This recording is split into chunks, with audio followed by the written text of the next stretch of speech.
Welcome to Alfredo's Size 3 Taco Truck, a Marvel Crisis Protocol podcast. The only podcast that hates the errata just as much as you. Unless you like it, then we also like it. I'm Vincent Curkov. I'm Pat Van Value. I'm Nate Horn. I'm Alex Botts. That was a good one. I like that one. And it's true. Both. We do love pandering. Yeah, that's exactly how I feel about the errata. Listeners, we have a mystery. We have to find out Pat's true feelings about the errata. He won't tell us before the cast started, and so we're going to uncover them. Yeah, we're going to uncover them, myself included. I was going to say, actually, I have read the errata, unlike certain members of this podcast who will go nameless, but their initials are PVP.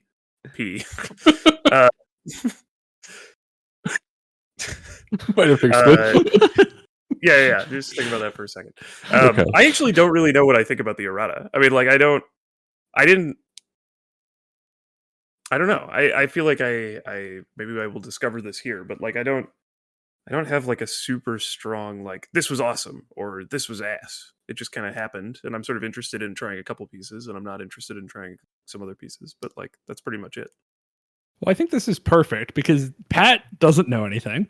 Yeah. You have seen it, but don't know how you feel.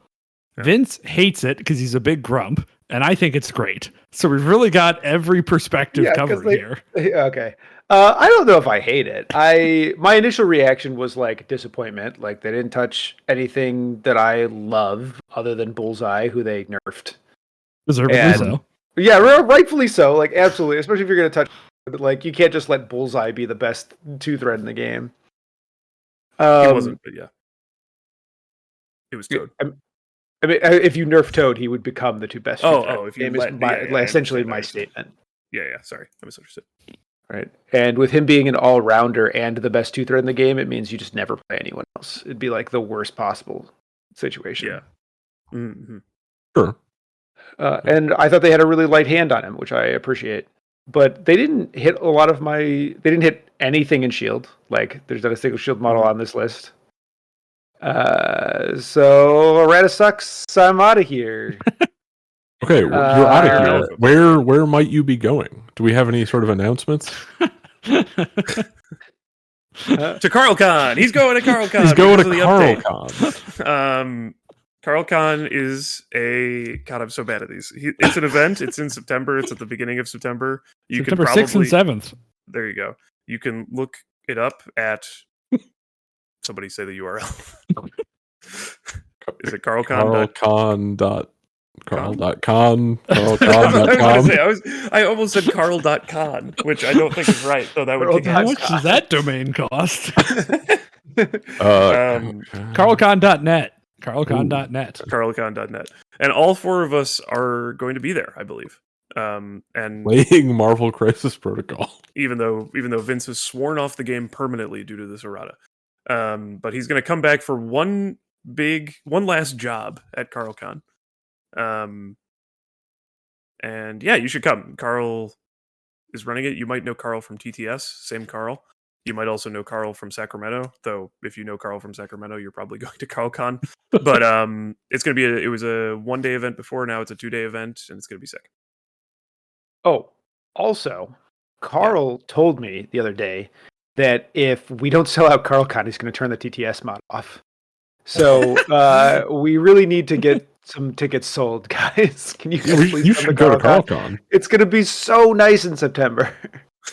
I know Carl would actually never do that, but can you imagine if somebody did? That would like kick so much ass. If like whoever ran the TTS thing was not only not as into it as they used to be, which I think is like something that naturally happens to any of these fan-made projects, but like actively was like using it to blackmail the community. That would be awesome. I think it'd be really cool if Carl did it for like an event that wasn't his. He just like picked a random event in like Idaho and was like, one day. A 16-person local in a random state. Yeah. And it's like, if this is not getting 16 people, it's over. Yeah, the game is done. Oh yeah, the other exciting CarlCon news is it's officially an international event.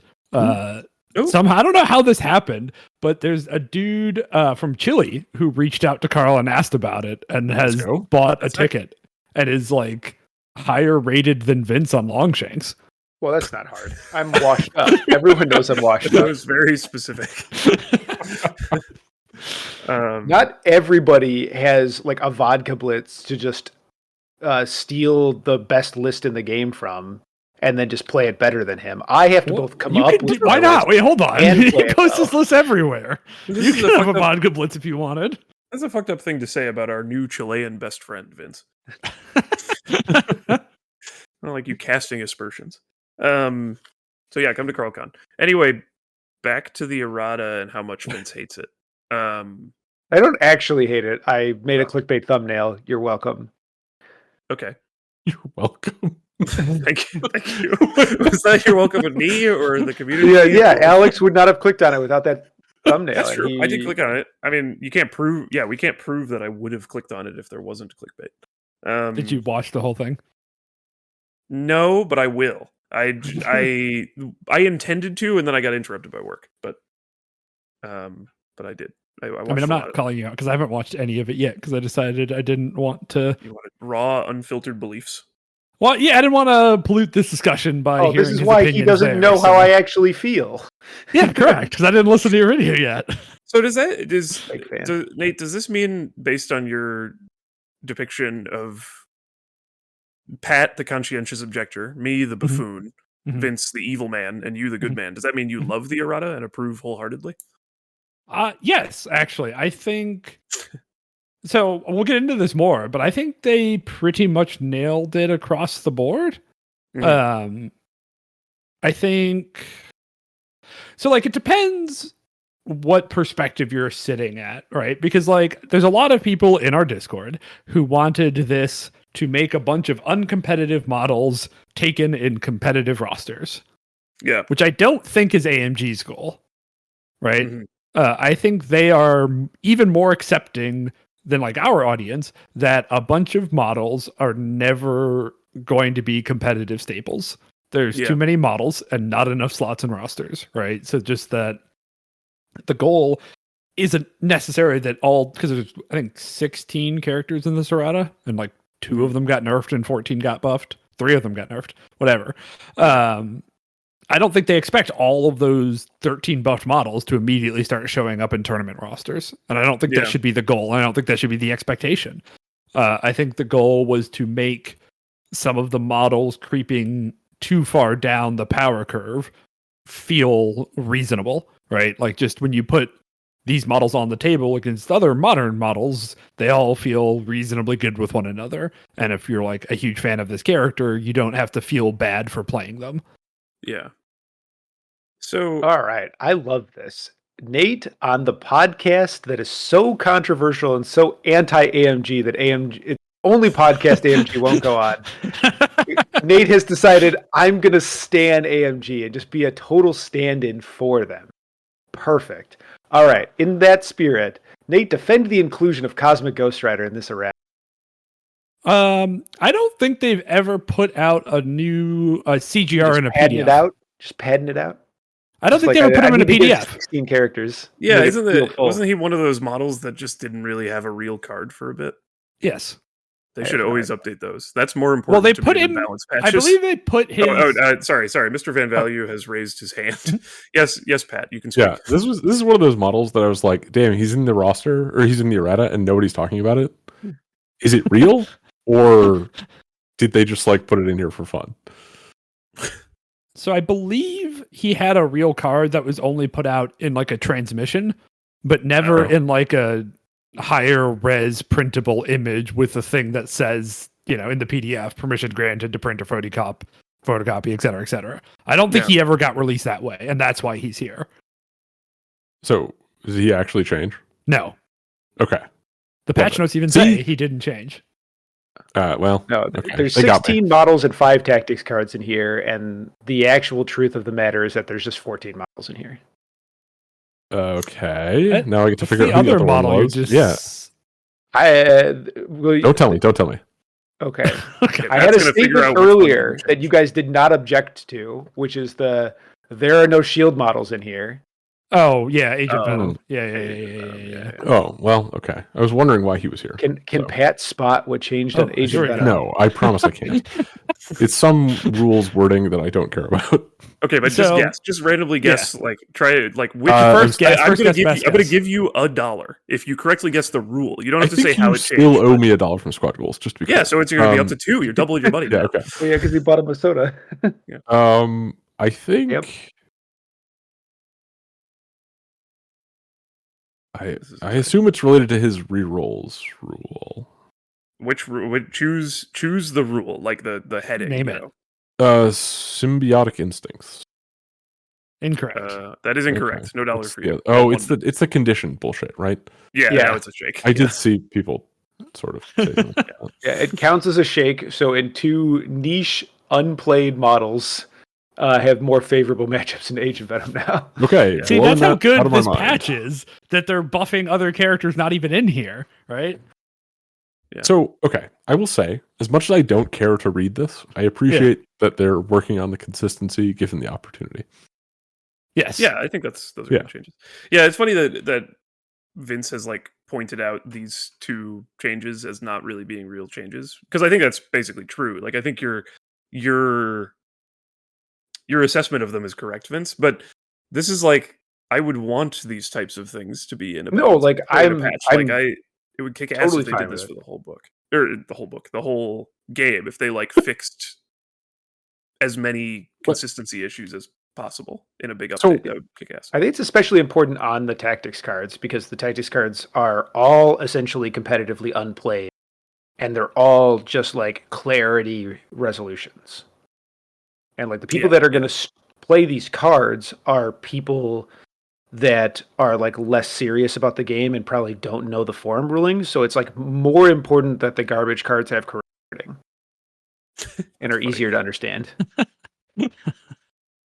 I wasn't exactly saying that, but I like that version of it. Yeah, I'm fully on board with this. It's insane, but in the good way. So I don't think I knew this coming in. But I wish this was 2 separate documents now, given this context. Like, I wish there was a distinction between clarifications and Yeah, changes. that Like, probably would be better. I understand that the like the read the wording patch is notes. literally different. Well, They have patch notes for exactly this problem. That's I true. guess. And they almost got all of the changes. And Almost. AMG, the next one, you're going to crush it. I feel it. I'm rooting for you guys. Keep going. You're going in the right direction. I loved that there were patch notes. So, as like to play devil's advocate to Nate's point about like so the way that you were talking about this, Nate, and why you were saying it was good Mhm. is you were like talking about it in the context of characters, and I totally think you're right, like obviously correct that that's how AMG sees things, that they have not there it's not a goal of theirs that all models are like equally competitively viable, and like all models are gonna see roughly equal play in tournaments or organized play or whatever. I don't think they want that. I don't think they care about that. But that was like on the level of characters. I do think that more people in the community would be more on board with with a clearly stated goal that all factions are closer to power level with each other. And I don't know that this errata is like arranged with that in mind, It because definitely isn't. there are there are some bad affiliations that didn't get touched at all. Yeah.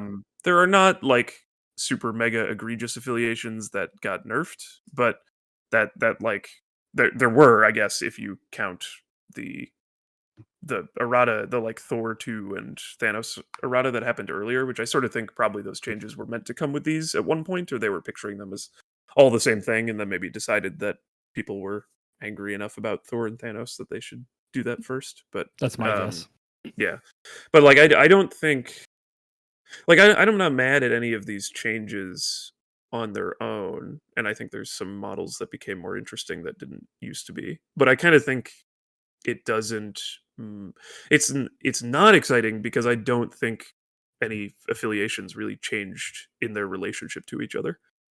So I don't agree with that, and we can get into that where we think, biggest winners and losers of all this. I think is worth having a conversation because I do think there are some, but I agree with you that like this isn't their attempt at shoring up bad affiliations. Because again, talk about this all just stemmed from them repacking characters, right? And their goal is of the people being repacked, let's make sure they get printed with a card that doesn't suck ass, right? Mhm. And if that helps an affiliation, great. But also, if you're like Sentinels are not in this wave. Sentinels are bad. Sentinels need help, right? Yeah. But their repacks are happening after, in 2026, which they have said is the next round of errata, right? So there's going to be bad affiliations whose repacks are just coming later and may or may not get help later. But this is character focused, right? And it's not perfect. There's definitely, I have some things that I think would have been nice to see looked at in all of this. Like my biggest annoyance is that they went and touched, X23 and didn't do anything about the Weapon X leadership, which I think is just in a really dire state. And I feel like that would have been point of order. Yes. The Weapon X leadership is not being reboxed. Okay. Where you buy the Weapon X leadership, we don't know that. What are you talking about? It could go be in the Cable Domino X23 Honey Badger box. You don't know. It didn't come in any of those characters' boxes. Why would it come in it now? They've changed up what cards come with which places. Yeah, the two Guardians boxes have cards that weren't in there. They have cards from the Angel Enchantress box in the two Guardians box that don't include Angel Enchantress. You don't know. Damn. They've never moved the collector's edition, like the Rivals panel boxes. Those are all blatant cash grabs. If you want any of that stuff, you gotta buy it in the most expensive way. But that's not true. Everybody who's ever played Weapon X, the leadership, the affiliation, the man, has printed out that fucking card. Like it doesn't like I'll do it right now while we're podcasting. I'll do it 10 times and just leave it around Chicago. I don't 10 times? Oh, I bet you won't. All right, I'm doing it. You guys keep talking because I'm printing this card out 10 times. Also, fun note on that fact. I don't know if people have been following the like multi-day Schick AMA that's going on in the unofficial Discord. But he did mention they're talking about and looking at ways of repacking models that were in Rivals panels to make them easier to get for people who don't want to buy $80 worth of terrain. So there might be ways, including putting some of those contents in these repacks that are coming. They might be thinking of ways to make access to these things easier. It sounds like they're thinking about it in 2027. Yeah, well, listen. Sounds like a great way to make less money. I have accidentally kicked Alex off the podcast by calling his bluff. He had to turn on the printer. What? He's calling your bluff. Yeah, or somebody. I'm calling my own bluff. Okay, so I don't know how we want to do this because we're not a reading the cards podcast. So we're not going to read the cards, but are there any models that we want to talk about specifically in the update rather than just in broad strokes? So I think we've largely covered the two threats. Like, we all think that Toad needed nerfed. I think we all agree that if you nerfed Toad and didn't touch Bullseye, Bullseye would have been the only played 2 threat. I think 2 threats are way wide open. I really like that nerfing Bullseye's range specifically makes Rocket more appealing, and also makes Nebula more appealing because now he's in the same range bands as Nebula. So if you want raw output at range 3, you go Nebula. If you want an all-rounder, you go Bullseye. If you want downrange damage, you go Rocket. I think that like differentiates their skill sets in a really clever way, and I think the change is small but inspired. I think I know what you're saying about the Rocket thing. I've splashed Rocket in I think every affiliation I've played at least once, like before this Bullseye nerf, just because I'm always interested in the idea of Rocket over Bullseye, and it's like never been good. And I kind of don't think that's actually going to change with Bullseye. I mean, like I do, or with Bullseye getting nerfed. Sorry. Yeah, 2s are a weird playset because like it was obvious that there were better ones and worse ones, especially as a splash. Like if none of these are affiliated for whatever you're playing, it was obvious which ones were the best ones. But like, I don't think nerfing them changes the game all that much because they're two threats. Like the difference, like it's really easy. It was anyway, really easy to optimize your two threat. If you take the affiliated one, probably. If it's not affiliated, you probably take Toad, Bullseye, or Okoye, and then you might instead choose Wong if there's like a really specific turn one thing. That's basically all you did.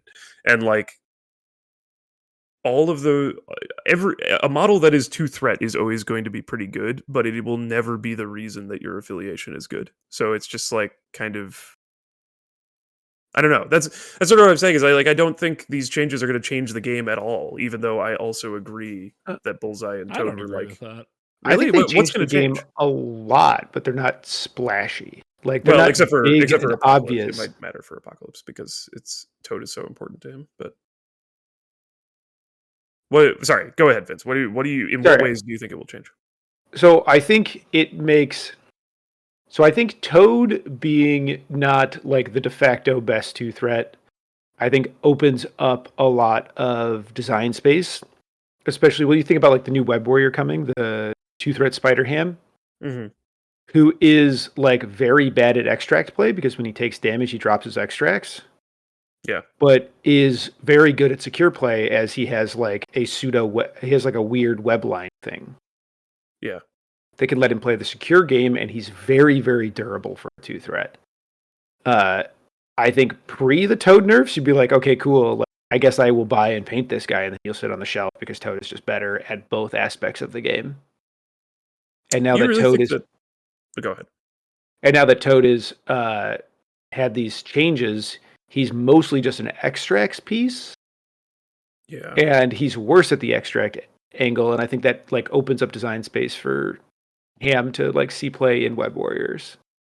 Well, so I definitely think that's true of Web Warriors because Spider Ham is affiliated and Toad isn't.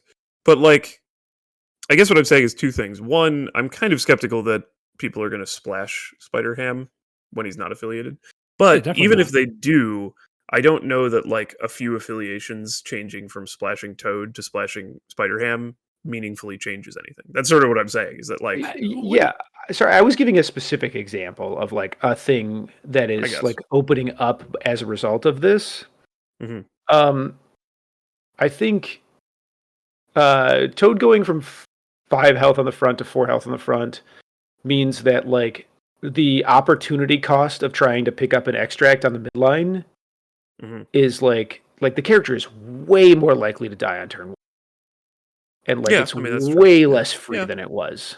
I guess. What do you And so- want this change to have done, bots? Like they're two Yeah, threats. Obviously, they Well- have the least impact. Well, no, but that's what I'm saying. That's sort of what I'm saying is that they have the least impact because they're two threats. Like, I guess my point is that like, okay, my point is this: I think all of the changes in the errata, or almost all of them, are good, and I think the meta will not change at all. Whereas, like, if you look at like the Thor 2 and Thanos changes, Yeah. all of those changes were good, and the meta changed a lot. That's what I'm saying. So I think the two threats won't change the meta when you're looking at affiliation win rates, right? If that's your definition of quote unquote the meta, then I don't And think play the rates, but Bullseye yeah. or Toad. Yeah. Well, yeah. So I don't think it'll change affiliation level play rate. Mhm. I think it will change people's roster building, right? Like I think this is the type of change that will have more impact on just you sitting around thinking about how to build a roster, right? There's more decision points now in what you put together, and the character diversity will go up. I mean, they're two threats, so it's not like going to carry a new affiliation to a higher win rate. And Yeah. no one was crutching on Bullseye to win them 10% more games, right? Mhm. But the diversity of characters you see on the table will go up based on this change. Yeah, and like the Yeah, okay. the like most played characters list that like always had Toad in the top 10 and usually had Bullseye in the top 10, like that might change. Yeah. Like Yeah, I mean, it representation probably of the but meta will I change. think it definitely will. At the- That'll change. Okay. It's like- yeah, fair enough. And that's like a different definition of meta. Like I think Yeah, both of true. these are ways you could define the meta. Yeah, that's true. I think it's just interesting, and I think them being kind of lighter touch with Bullseye and doing exactly enough with Toad was a big deal. I do want to ask Vince if he saw the buff they gave to Bullseye. They buffed Bullseye? Is it just the art? Because the art rips. He has the best ass of anyone on a Marvel card. Ooh, I don't know. I'm going to have to look around. Who's got better? Here's I know the people at home can't see this, but here's 10 copies of the Weapon X leadership printed out on paper. Well, now I need pictures of you leaving these around Chicago. Yeah, I will. I'll do that. Thank you, Vince, for wasting two pieces of paper. I don't know. Nate, what is the Yeah, I don't know either. buff to Bullseye? Well, it's his ass. They gave him the best ass of any Marvel card. So it was his art. So I was right. Yeah, well, I said you said yes. You said it was art. And I said yes. The disappointment I felt when I played Nerfed Bullseye the other day for the first time, and he wasn't a new model, was shockingly large. What do you mean wasn't a new model? Like he had brand new art. I had a brand new card. I put the card on the table, and then I took the old model out of on there, and I was just floored at the amount of disappointment I had. I don't know what I expected. Is the ace of clubs and 8 of diamonds meaningful in some way? Like that he's holding those two cards? Yeah, 8s and aces is Dead Man's Hand, I think, right? Right, but I thought it was a different... Oh, no. The Dead Man's Hand. I thought it was a different suit. Well, anyway, whatever. I guess, is that really they could draw a better ass. I mean, they could, but like, find me a card, listeners. Yeah, exactly. Okay, if you say too so. Busy spider posing. They are too busy spider posing. Okay. So what else should we talk about? We could talk about... Right. Do you want to talk about... There's 2 models in here that I think are kind of problematic. Problematic? Tell me. That I want to change. Problem. That you should clamp an eye on, and I'm a little bit worried have been over buffed. What's the one that isn't Doctor Strange? Carnage. Okay. Wait, actually? I thought everybody thought that Carnage was still whack and useless or whatever. Okay. A lot of people do think that. Yeah, let's talk about Carnage. A lot of people do think that.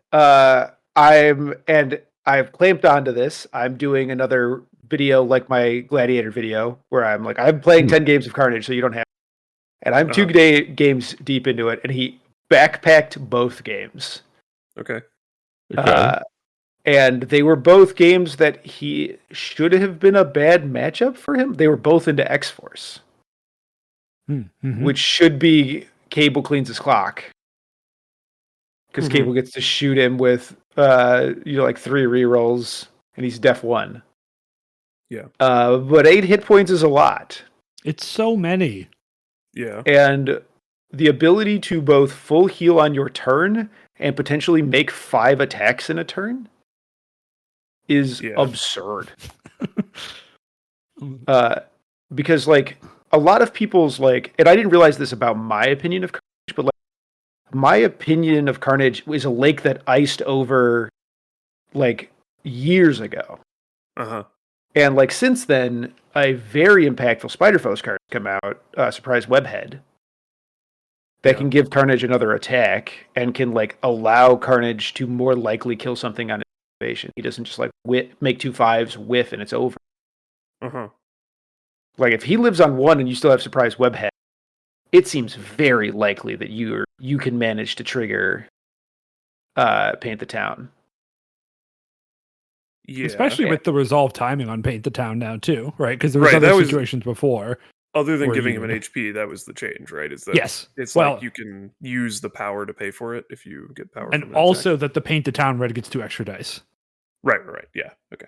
But yeah, I think that's the other part, because like you're talking about, him whiffing was always the disaster, right? He would make his 2 attacks. And there's definitely times before where he'd make his first attack, whiff, the second attack would kill, but you wouldn't have the power to then heal, which felt the absolute worst, right? Like, just awful.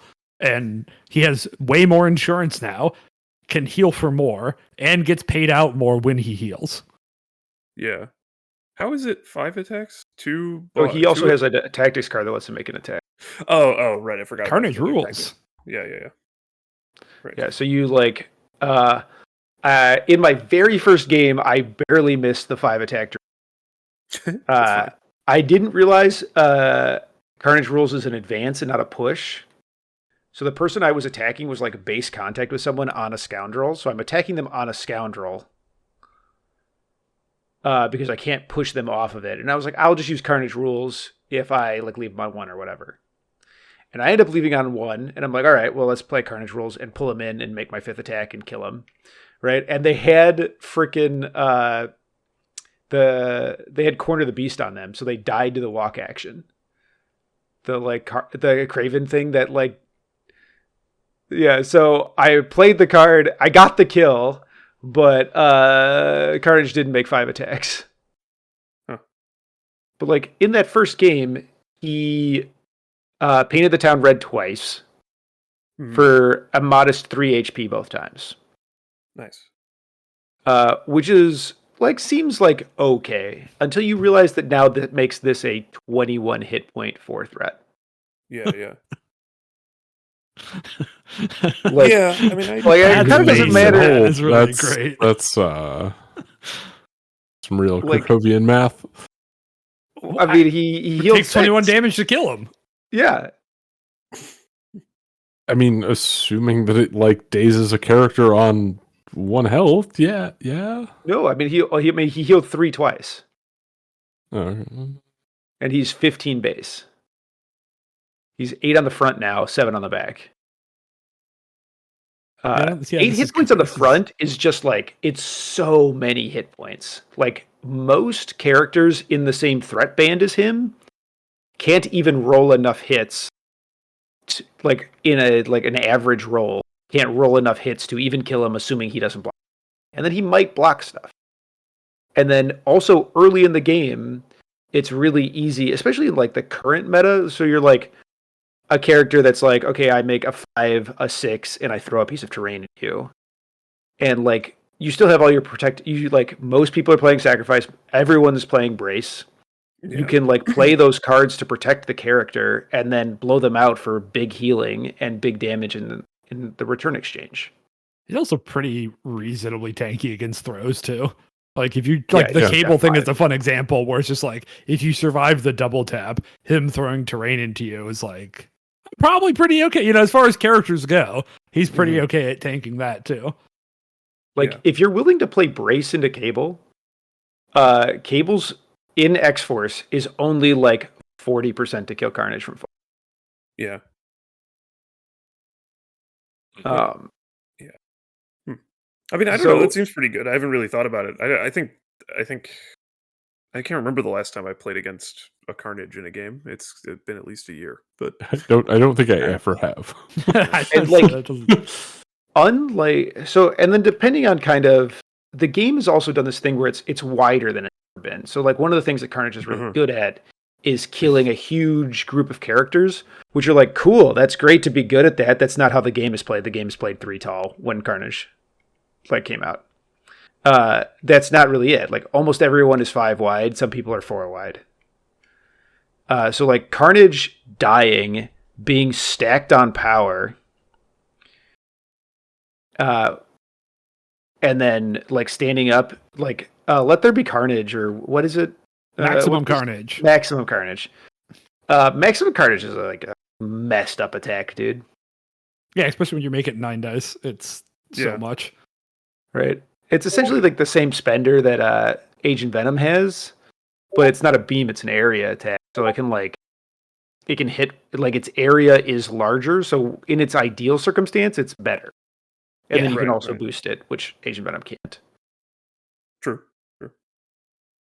Oh yeah. So the thing is, I was thinking about Carnage. Is it Vodka posted this about putting him in X-Men?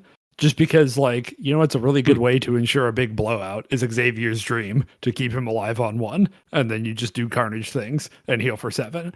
And I think that's interesting, but I also think that you're onto something where he really benefits from the foes cards. I think having the extra attacks that you can get there with surprise webheads, and also he's a perfectly reasonable custom upgrades character as well. I think those are big help for him, and not having the ability to add offensive output to it. Like I can keep him alive in X-Men, but I don't really make him do more damage. Makes me not sure if that's... He feels somewhat difficult to splash just because the quality of foes cards is really high right now. Yeah, if I was going to splash him, I was looking at CS. Because Mephisto and MODOK 2 can both make you attack him. Mm-hmm. And then that can like lead you to so make sure that one attack goes into him. They hit 3 health on him. You save Mephisto. You can activate Carnage, blow out, heal the 3. Heal the 3 damage. And then also randomly, Cruelty doesn't need to be CS affiliated. So you can do the 5 attack Dream in that faction too. Oh, sure. Yeah. Yeah, I guess it is a better Cruelty than average because of his hexing defense thing. Yeah. I also didn't realize this because I hadn't played a ton of Carnage before these buffs, but he combos really well with the Goblin leadership. The you can't crit, so your max blocks is your number of dice, and then I can force you to reroll one of them. Yeah, it feels lead nice. To. Yeah, it feels good. I don't know if it is mathematically good, but it feels very good. I mean, that can't be bad. Yeah, combo. Yeah. I mean, I think it's good. Maybe I don't know if it makes him better at using it in terms of it mathematically does more to the likelihood of getting damage out of that reroll, but it's good for him because he gets something out of killing stuff.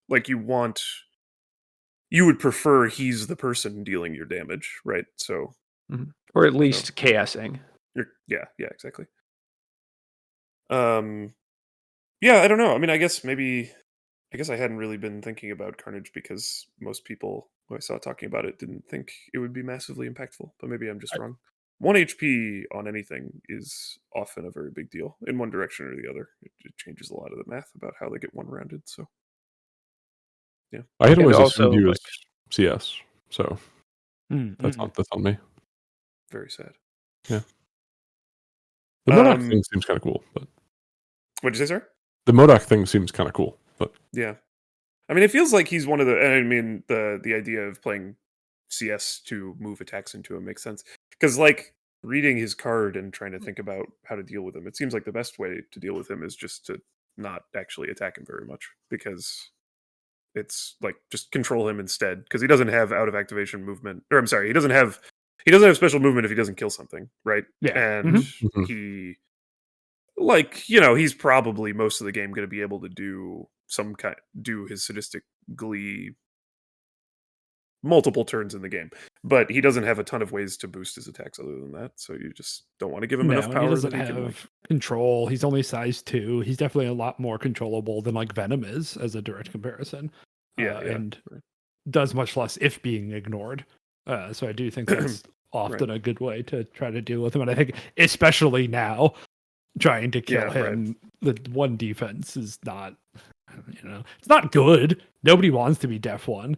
But it's just, for whatever reason, I think you could print a model that was just 10 health both sides, 1 defense in every stat, and people would call that model paper, and I would lose my goddamn mind. Yeah, justifiably. Well, the other thing that people don't realize about how the meta has shifted is that pay-to-flips are more popular than ever. So Carnage's other problem was that he couldn't impact scoring at all because he was just 5 die attacks the character. He'd be I walk 5 die attack, maybe I walk 7 die attack. That's what I do. But on Madman, which is suddenly a lot more on Madman, Empress, and McCran, he's as fast as Bill. He's better at Madman than Bill. Rolling 5 dice trying to roll over a character is not that tough. No, it's really... yeah, totally. Yeah, that's a good call. Yeah, definitely pay to flips are super, super popular right now. So yeah, and the new set really cares about your defenses a lot less, right? It's just it's Madman and Meteors are the only ones that care. Meteors is probably the least popular pay to flip. and Madman, lots of people have physical like that's the most common defense to have high. So just like so many more models are good at playing pay to flips now because Guardians and Macran just don't give a shit what your stats are. Totally. Yeah, and he also like, I haven't done a ton of this, but I think experimenting with like doing the like walk flip your opponent's point that like foes really like to do on like Macran and Empress, and then maybe Madman. Using him instead of like, Shocker or Lizard to do that is like interesting. And what are they going to ignore Carnage from there? True. Yeah, it requires them to. Have you considered? Are you planning to try any neogenic recombinator with Carnage? I wasn't, but maybe that does tip us into enough characters. So like a lot of the problem with neogenic recombinator is that there's not a lot of like healing inside of. Right, like you play it, like playing it on Lizard was often a mistake because it would like let Lizard slip into the like I can die now. Yep. Yeah. I actually had the most success with it playing it with Mysterio because you could like hide the health. Like even though he didn't heal, you're like, whatever. He's got 2 health. He's in stealth. They have to like go for a tricks and traps. Yep. Yeah. And like, what are they going to walk into the Grand Illusion or whatever? And even if they kill him, the Grand Illusion keeps going. Who cares? Yeah. So I think the recombinator thing is interesting if you're like, because like with the 5 attack turn, right? If you think that's set up and you think your odds are pretty likely to kill someone, recombinator becomes a 0 cost med pack for spider foes only, but it's still a 0 cost med pack. And that's interesting. I don't know if it's good. Again, foes cards are really tight. Like we just talked about how the foes cards are the thing keeping Carnage going, and also Carnage Rules is definitely a better card. So just like, probably don't have room in the 5. But I was curious if you thought about it at all, because I hadn't, because I couldn't in both of my games. I couldn't get custom upgrades into the roster. Yeah, and that's going to be just better than this. Yeah. I played Brace, Sack, Carnage Rules, Surprise, Webhead, and I don't know, something else. Yeah. But I think I had like Robbery or I had Grand Illusion in the 2 games that I played. Both of which are better than that card. This is I've wondered about this, and this is sort of making me think about it because we're talking about Spider Foes, which have a lot of really good affiliated cards, and we're going to talk about Brotherhood later, which also has a lot of really good either affiliated or character specific, but they're Brotherhood character cards. I think that in 2 years, the Marvel Crisis Protocol should do a sort of radical tactics card thing where they ban all of the good unaffiliated cards, basically everything that's restricted right now, and they make Brace a once per game core rule for everybody playing, and then they only did you already suggest this, Vince? I'm sorry. This has been I might have even I've been suggesting for like 5 months now. I mean, it's really? Yeah, Okay. it's an idea a bunch of people have had because like the restricted list kind of doesn't matter anymore. You know what I mean? Like you take Brace, you take probably Sack, maybe Fallback or Patch Up if you're being spicy, but like they could ban everything on the reserve list except for Brace, and I don't think anybody would be too upset about it. I mean, I'd miss Sack pretty hard, but yeah, I would too. But life goes on. It would make it like you could. There should be like more affiliations that have something that's like Sack, but like, then they could just release them. But I guess in League of Legends, it became like when League of Legends first came out, and then its metagame developed, it became very clear that like Flash was the best summoner spell. Summoner spells, for people who haven't played League, are like basically like tactics cards. You pick 2 of them at the start of a game of League of Legends, and they're from a generic pool. And one of them, Flash, which is like an instant teleport, is obviously the best one. And like 99.9% of games that you play League, you will have Flash and then your choice depending on what character you're playing or what style of game you're playing. And the developers at League once said, like 4 or 5 years into League's lifespan, that they thought about giving you 2 summoner spell slots plus flash, like just like saying everybody has flash, and then there are also 2 summoner spells. And they decided not to do that, but I kind Which of is think wrong. They should have done it. Yeah, I kind of think they just should have done that, like because they said, and they were right, that taking flash out of the game because it was too strong would be lame because it would reduce a lot of the movement and dynamism of the game. But they also were never going to be able to make summoner spells competitive with it broadly. And I sort of feel the same way about Brace. Like if they just took Brace away, I think that would kind of suck ass. Like I think there would be like, Yeah, I think the game gets way worse. yeah, I think it would an already incredibly dominant mechanic that is collisions would become even more dominant, and there wouldn't really be a benefit to it other than freeing up that tactics card slot. So The good news, at least on that last point, Will Schick agrees with us. Just a highlight from that AMA thing. I saw this one. Just gonna read this one verbatim because it was like this exact question about like, hey, what are your thoughts around Brace and like how it relates to the games and list building? There's a love-hate relationship with Brace. Typically, we don't prefer things that are stapled on as must includes. Brace certainly rides that line, but also without Brace to keep collisions and throws, which are a key pillar of the game, in check, we'd likely have larger problems. And then he goes on to talk about roster stuff elsewhere, but like it does seem they agree that Brace is doing more good than harm right now, and like the situation could be better. I'm totally on board with the just giving everyone a Brace and also a field dressing as a core rule, and do you not take 2 cards on top of that. your terrible ideas into everyone else's good ideas. Well, I don't agree about field dressing, but I think even if they keep Brace, a few factions should also get a second Brace that works a little bit differently. Like they're I like one of the things. It doesn't matter which faction. I don't have like a specific one in mind, but some faction should get a second Brace that's only for one character. So it's like worse for 2 characters hitting each other, but it's equally good for. What are you saying? Are you saying he's shield? mouthing shield? Yeah. I mean, I don't care. It might be shield. I don't really care. I just think that, we get other tactics cards, and then but yours are better. You need better Brace. Yeah, I need better Brace. I need it's like Brace, but you still get the power as if it did max damage. Jesus. I no, don't it throws agree it back with that. at them. I don't agree with that. We'll collision. talk They about suffer power the collision generation instead. later, Hell yeah! This sounds way better. I just think it should be a one model Brace. Like it can't be for 2 even if they're hitting each other. Because I also think that like in general right now, terrain throws are maybe a little bit too strong. Or like I guess what I think is that like if you have the option between a terrain throw and a character throw, the output for the terrain throw is almost always going to be what you prefer to do, and that you only throw one character into another character if that's your main option, really. What? Or if one person is specifically on one. I completely disagree with you. Really?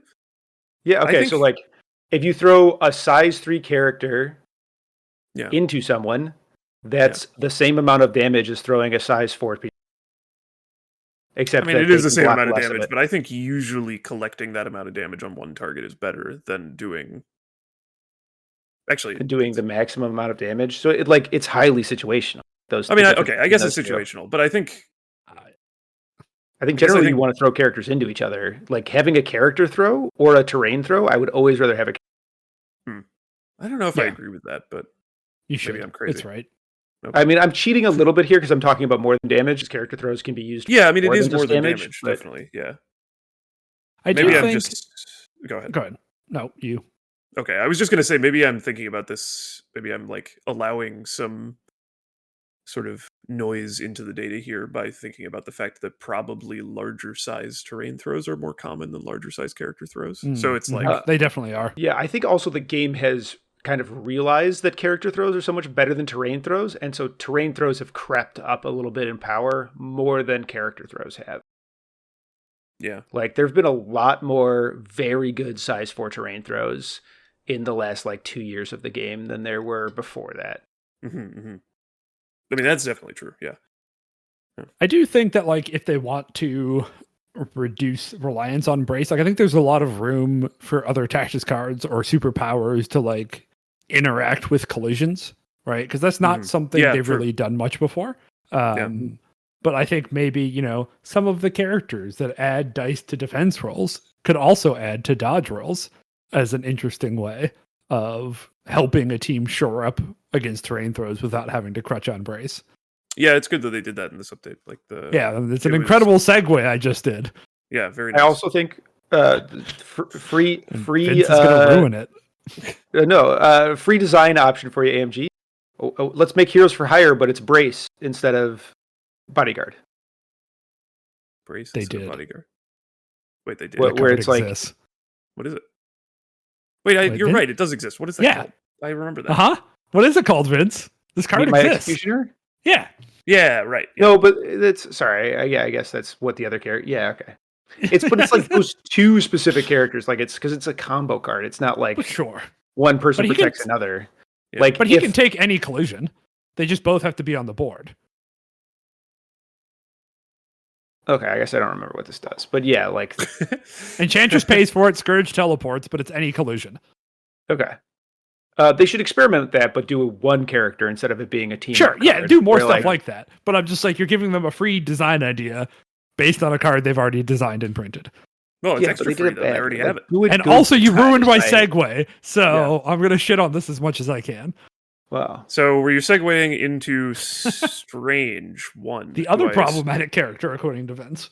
According to Yes, Vince, I so. also think this. Have you I played hate against this character's anyone? design straight up, and I loved that he was terrible, and it sucks that he's good now.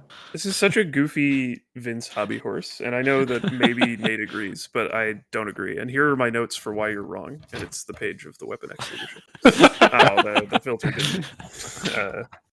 But anyway, tell us about Strange Uno and Okay, so Strange has two core mechanics that I really can't stand. attacks. I really despise healing. Yeah, so I think a lot of my complaint about healing comes from playing a faction that does like a lot of little paper cuts and like is more susceptible to healing than other factions like say Malekith. Malekith one rounds most things, and if he doesn't one round it, any healing it gets, he can just kill it next turn. Yeah. So like I fully admit that like my faction's more susceptible to healing. But like the feel bads of like I do 3 damage, that 3 damage gives you 3 power, you spend that 3 power to undo my turn. Mm-hmm. Right? That feels terrible. Yeah. And then I really despise the activated mechanic. Now, the activated mechanic is very strong right now, and if you have access to the activated mechanic, because Hulk is running rampant right now, like Hulk, I-Hulk, Apocalypse, there's tons of characters that are like very strong in the meta and big, and just having the threat of taking their activation away when normally their huge hit point pools protect them, and you just get to be like, nope, you're activated, and oh, I missed it, you're staggered, half your activation gone, is very strong. But like I have been touched badly by Strange One, where like I think I played I-Hulk into him, and he activated me on turn 2, activated me on turn 3, killed me on turn 4, activated me on turn 5. So I don't know. I don't understand why you don't like this character. By your account, it dunks on the shit you hate. Like I think you can, like, just because it dunks on a thing that I hate, like if there was a character that said you were allowed to pick up a hammer and smash one model on your opponent's side of the table, and then they couldn't play with it, you'd be like, yes, that'd be a very strong character, but I would still hate it. Yeah.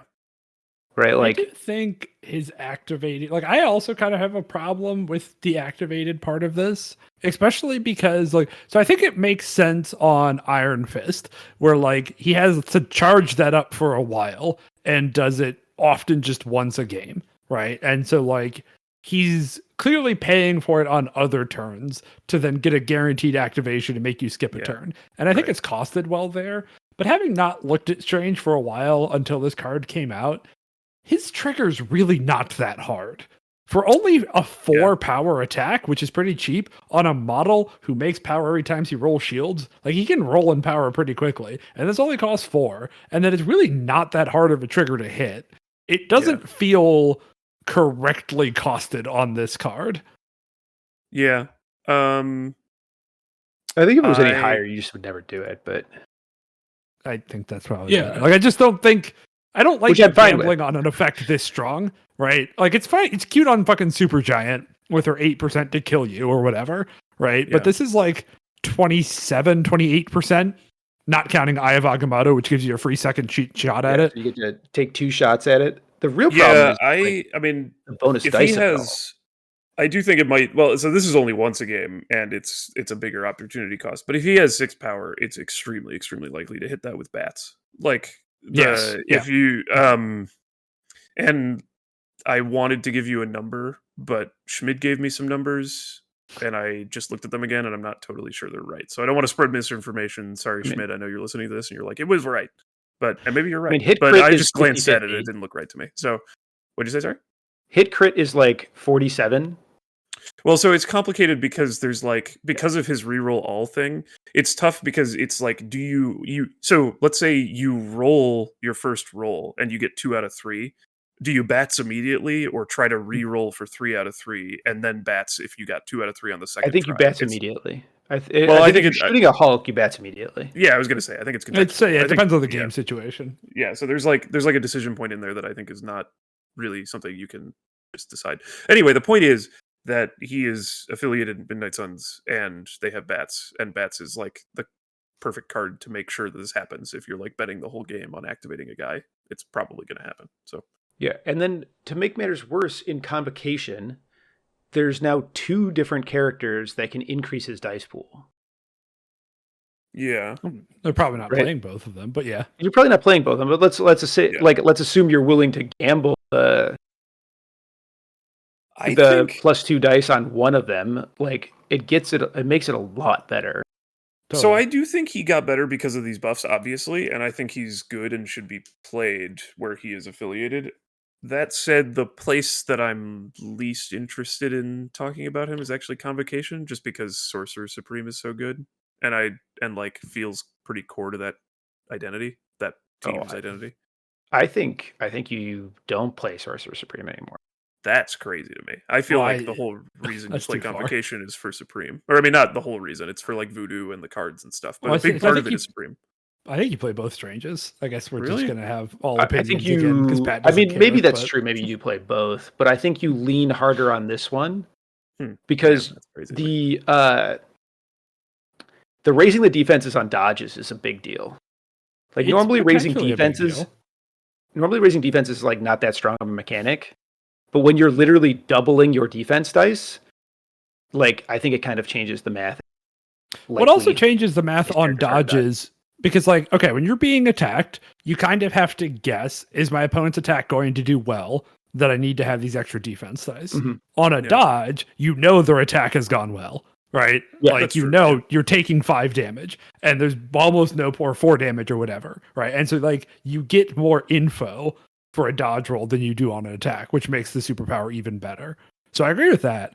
I do think he suffers from mobility problems that Convocation doesn't. It kind of helps, but only sort of. Yeah, I was going to say, I feel like so much of how Convocation wins games has to do with the scalpel thing. Yeah, that's I agree. Strange Supreme's teleport. So I don't know. It just seems really hard to me. I mean, maybe you're right. Also, like, Strange Supreme got a buff. Yeah. That's true. Although it's just that his defenses thing also works on dodges, right?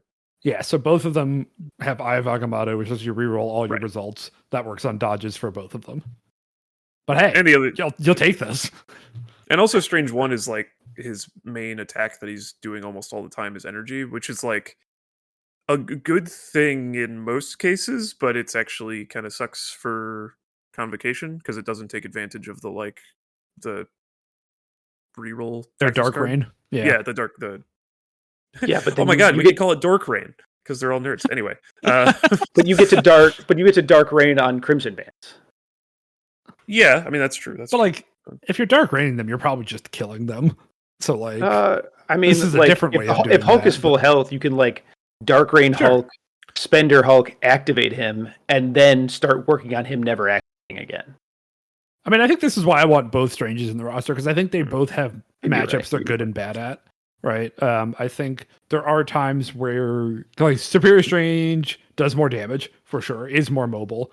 He has a really good gun. The range 5 gun in some matchups is a big deal. A Scalpel is really strong. So I think you just bring both and then you tailor. But, I've never played Convocation in my life and probably won't. So what the fuck do I know?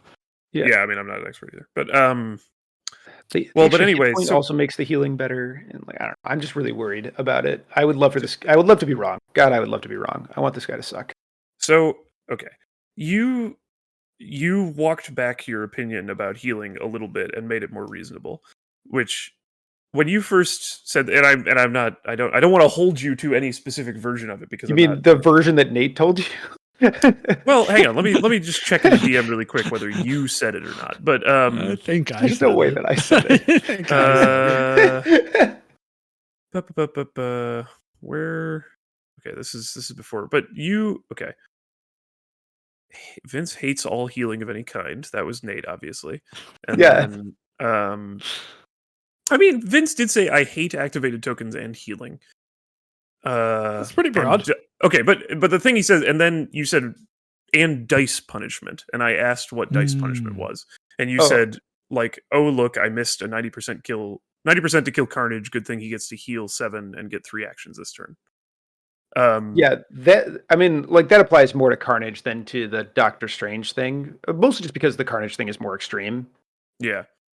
But Okay. like I can live with the like world of MCP where you like when you play MCP, sometimes you leave a character on 1, which means Yeah. that you've given them a bunch of power and they get to punish you super hard for it. I don't think that character should also get to go back to full health and punish you even more. Like it's fine for dice to punish you. There's a limit to my patience with it, though. Yeah. So I mean, when you said on the podcast here that healing feels bad, I'm definitely more down to agree with that. Like I think it's like a psychological thing where it's like you did something and then it has been somebody spends power and it has been erased and that feels bad. Like when they patch up or they use Strange One's healing thing or It whatever. like resets the game state. Yeah. I think I was reacting, so I guess we're not going to have a gigantic debate.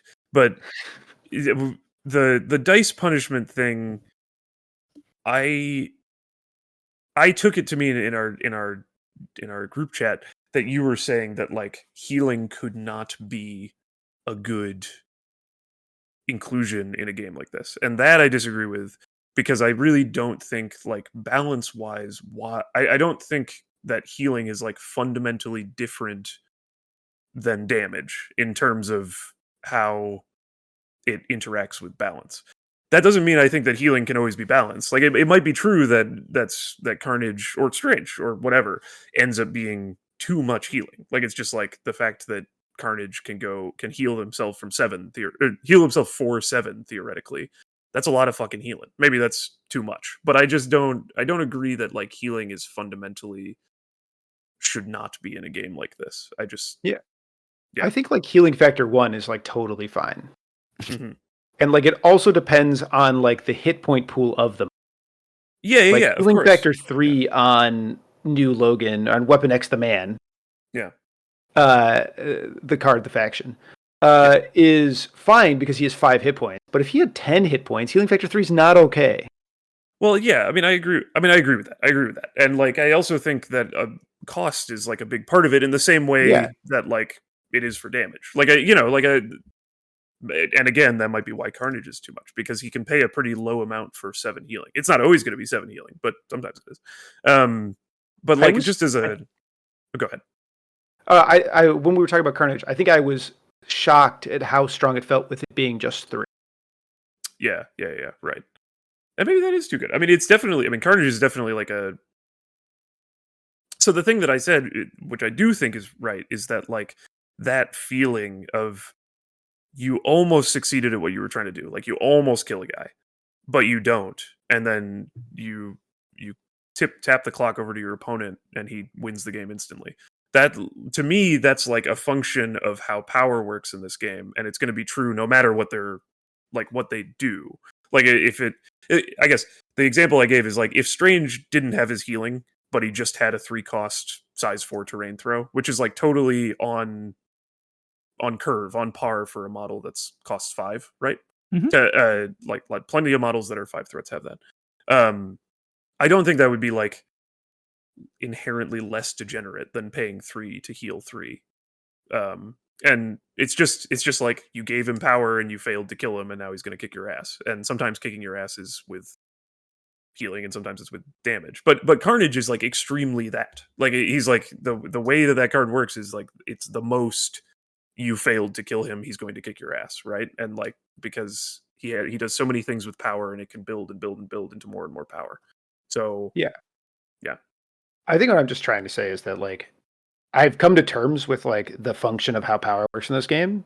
Yeah. But it's that when you do that and you heal, Mm-hmm. that I'm like no longer on board. I'm like, this is a thing I think we can like stacking those two together where you're like, you know. But like, it isn't stacking those two together in Strange's case because he's paying power for it. Like again, if it was for free, like if Strange just had healing factor 7, that would be a bad play experience. You know, it was just like you just every time you roll dice against him, it needs to kill him, or you gave him much power and he gets healing.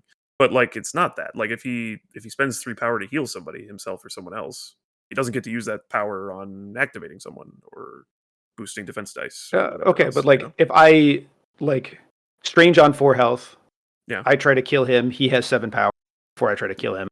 Yeah, I do 3 damage, putting him to 10. Yeah. He gets to activate a model and be back to 4 health. I guess I don't understand how that's different from activating a model and throwing a size 4 terrain at somebody. That's what I'm saying. Like, I'm saying that like I get to that the board state progresses. The board state progresses in the other instance too. Not in my favor. I mean, I don't know. I'm not sure. This is probably just the like board state of like, you know.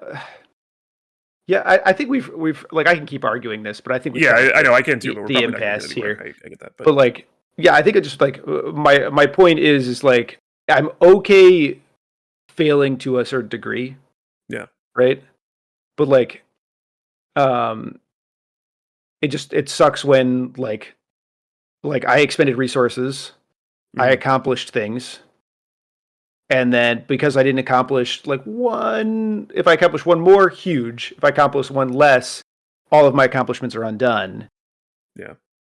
Is what feels bad. I mean, yeah, I mean, I definitely think that healing of any kind is always going to like sort of feel like something is being undone in that way. Right. And like the Strange's version is like much more acceptable. Like Strange's best case or like worst case scenario for me, much more acceptable than Carnage's. Yeah, totally. I mean, yeah. Right, because Carnage also gets an attack, which also might be more powerful. Yeah, and there's more dice at play with Carnage, so it could flop, but it could also go really, really, really crazy. Like, I mean, he could just totally dice you. Well, I think I just want to highlight that I think Boss has a really good point that the cost of healing matters a lot.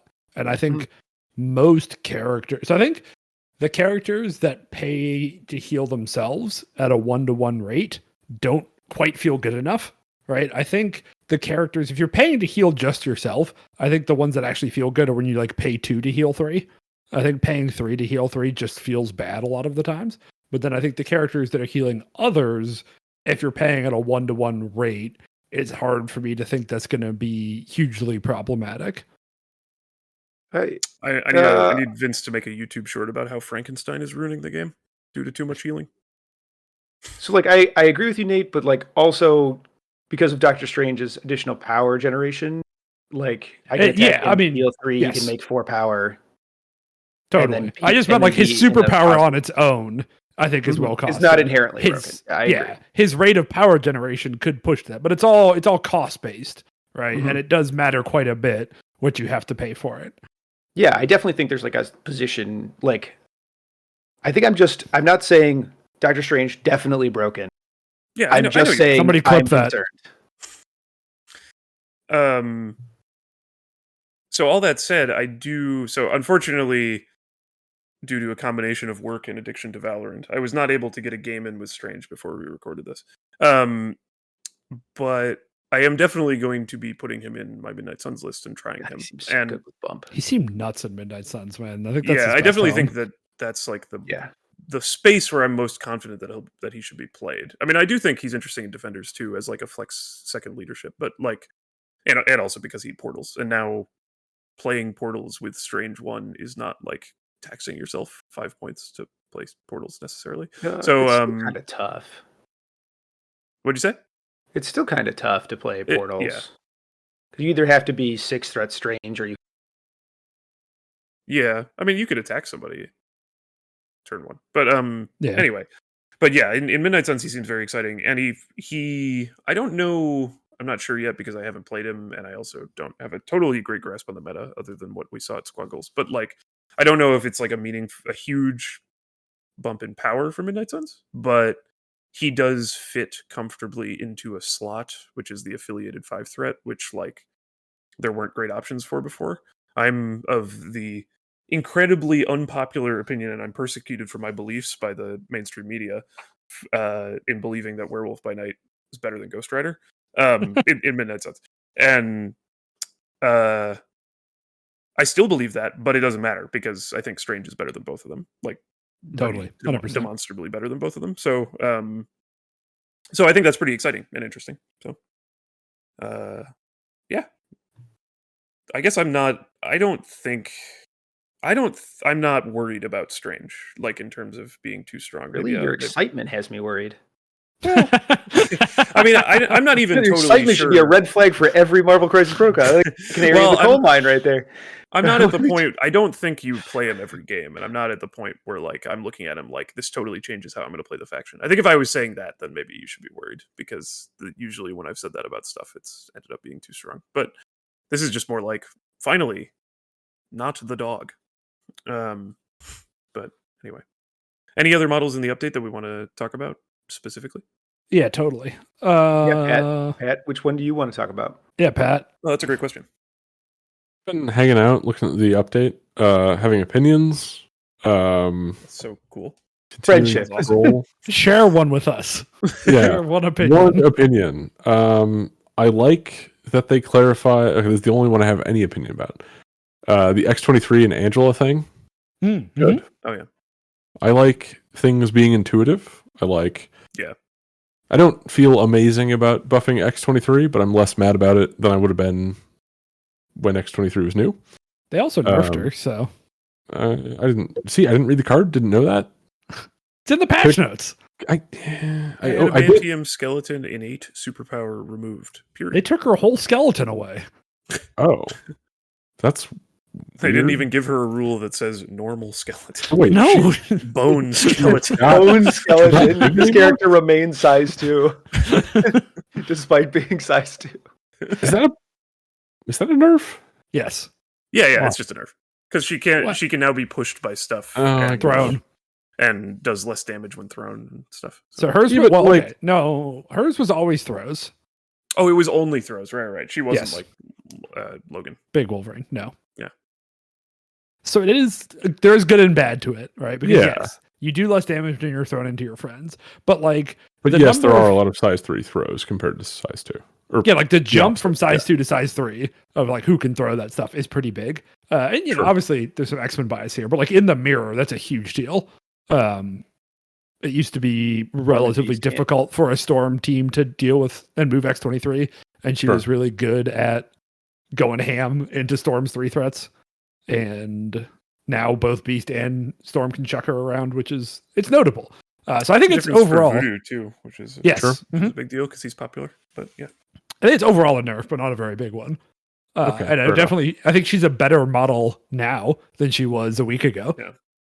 The frenzy change, I think, is actually a bigger deal for her than I think it is for Angela, because X-23 really likes using her spender a lot. Having played both of them, I have found I haven't had the power for frenzy more often on X-23 than on Angela. It's good for both of them. Like everybody's stoked about it.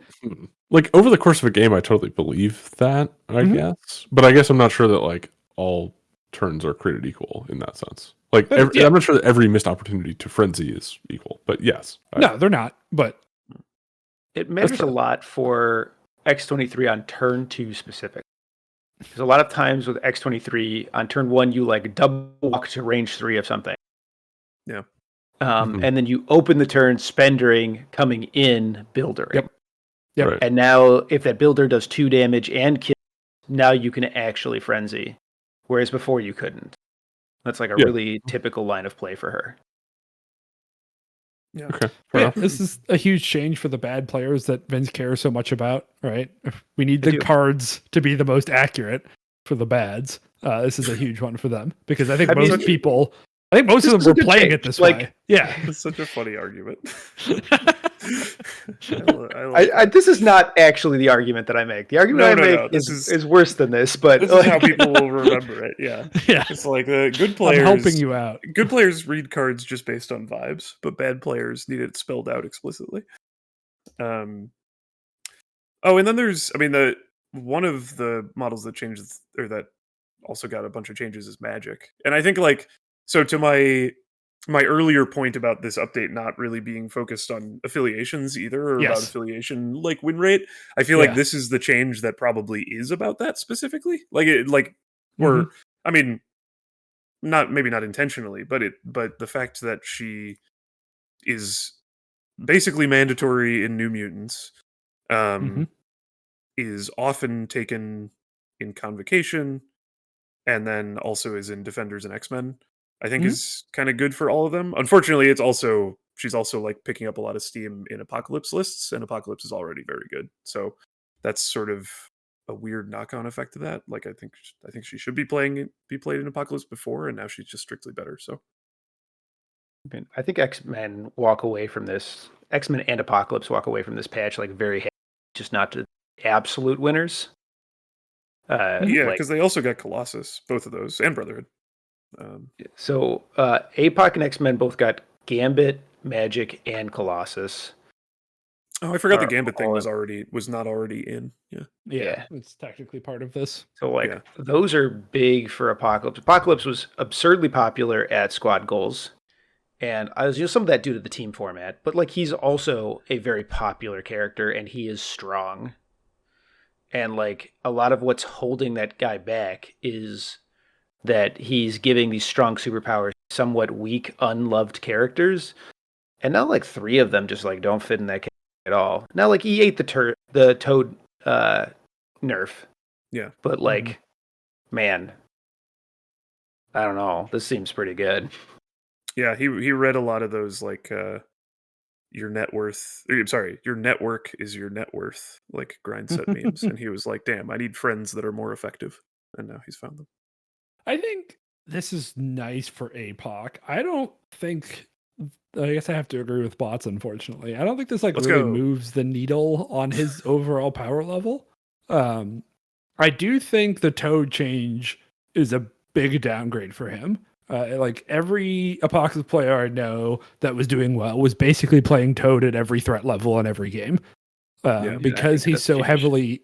Yeah, I mean, like Toad's a really good model, and he's so heavily incentivized to try to get all the horsemen out there that Toad just naturally was the thing you would play every game, more or less, no matter what, right? And so now a model that was hitting the table 100% of the time for him, or 95% of the time for him, is notably and demonstrably worse, right? Whereas like Magic was not hitting the table every game. She was often, right? But we'll get to that. But she was hitting the table a good amount of time, and then Gambit and Colossus were never hitting the table previously. Yeah. Right. Colossus hit the table. He was like Yeah, a I think role people do play player. Colossus sometimes. But They put him in the roster, and none of them were ever really stoked about playing him. Yeah, he was vegetables before, and now he's Well, and like he was also Not. they're like Seasons desperately vegetable. trying to find a Thor 2 counter, yes. which is a very different thing as well. And so like the Magic change is good.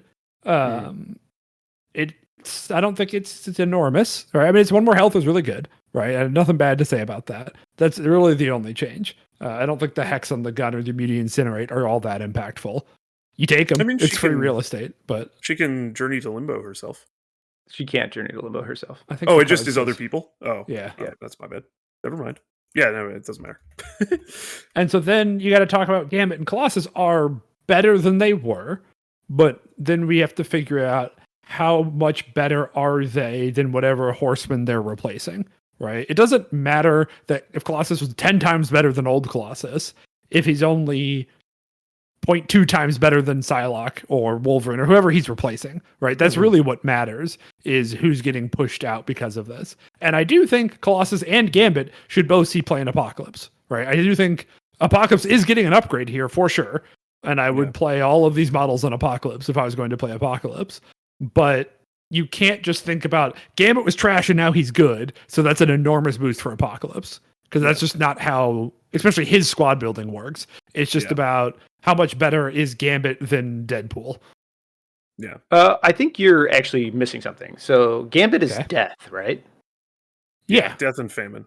So death is absurd on Gambit. It's really good. Yeah.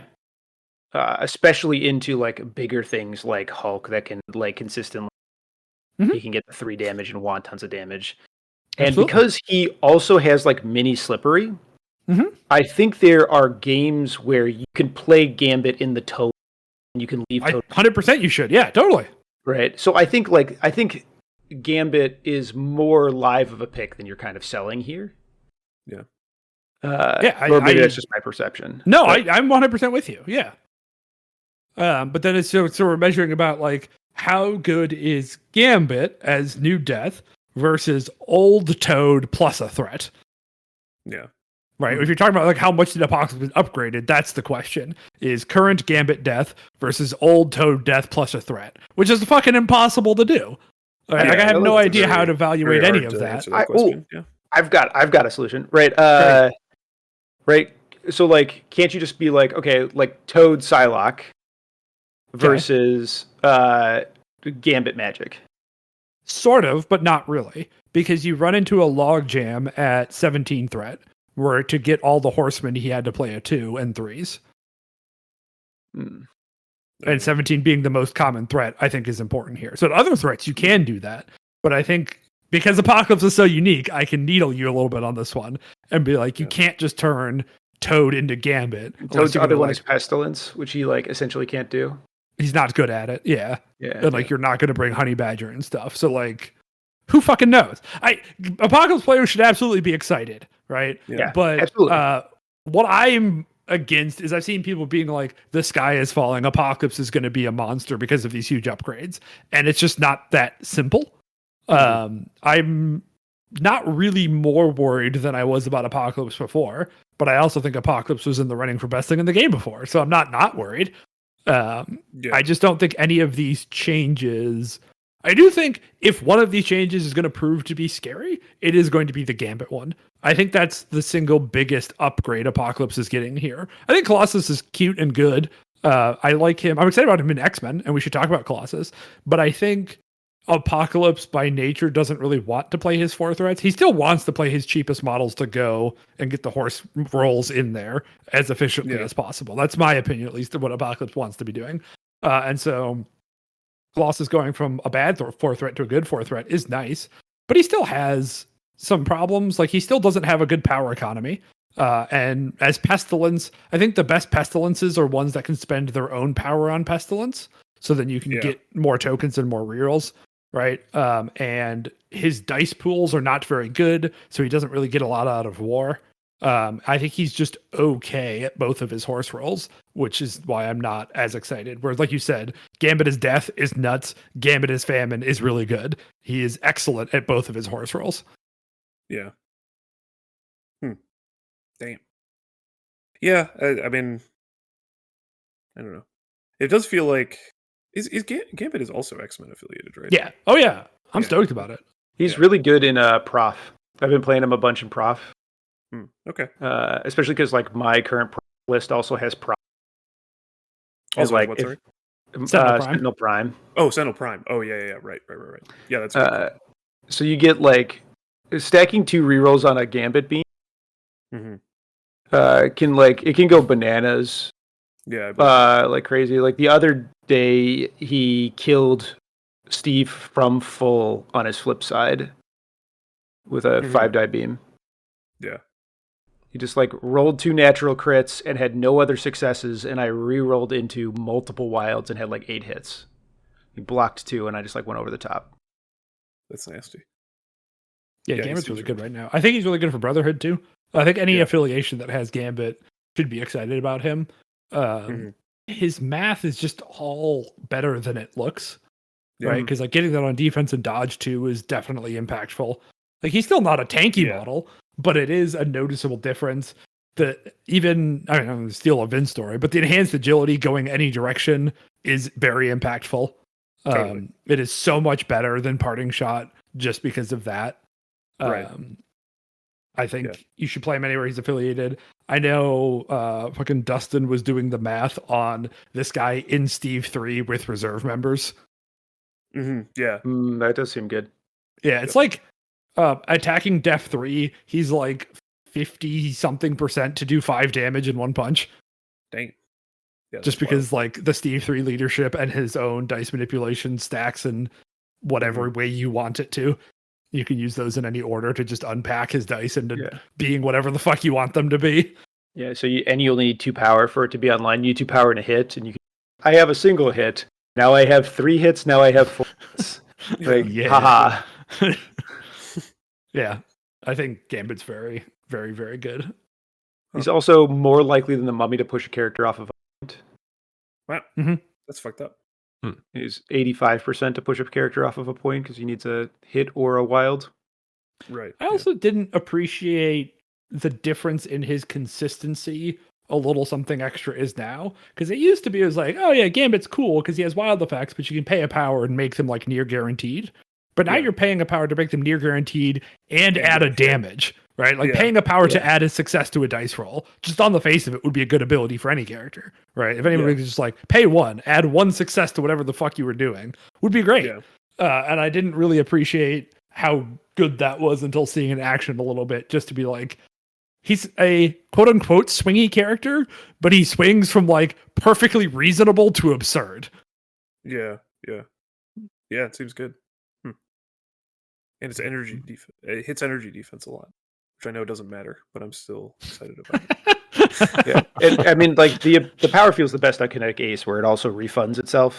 Right. Like paying for a Kinetic Ace or paying for a little something extra on is the most no-brainer thing ever.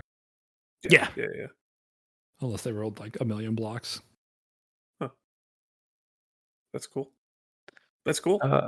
Colossus, I think, is interesting. I haven't figured out exactly where to play him yet. I'm gonna try him. I think he's still a very thirsty model, right? Like I know the upgrade to Big Brother is objectively very good and cool and strong, right? Nobody's gonna say it isn't. But also, he's I think the only model that has to pay 2 for an aggressive. Everybody else who has a similar walk towards is paying 1 or 0, which isn't the same as aggressive because someone else is being attacked, not him. So your opponent has less control over it, right? It should cost 2. I'm not saying it should not cost 2, Vince. I see the anger in your eyes already. I think it's a ridiculous comparison. I think it's an absurd comparison to compare.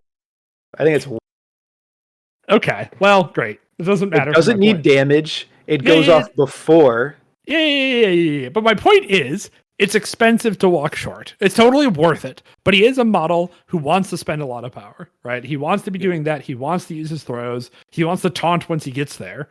And he only has 5 die attacks to fuel himself, right? And no other ways to get power. You can absolutely overspend on his own defense boost, which thank God they take that away from him on the backside so people will play this character more correctly. But he does need all the power he can get. And so I think things like Magneto, I think he's really good in Brotherhood for Magneto, someone who wants to brawl up in the middle. And also this fucking dude under Refraction is just invincible. Like, I don't know how you kill a model that's Def 4, count blanks with cover damage reduction. Yeah. It seems impossible. I have a really stupid question. Yeah. Can you attack like my Storm and I gotta save her. So I have Big Brother.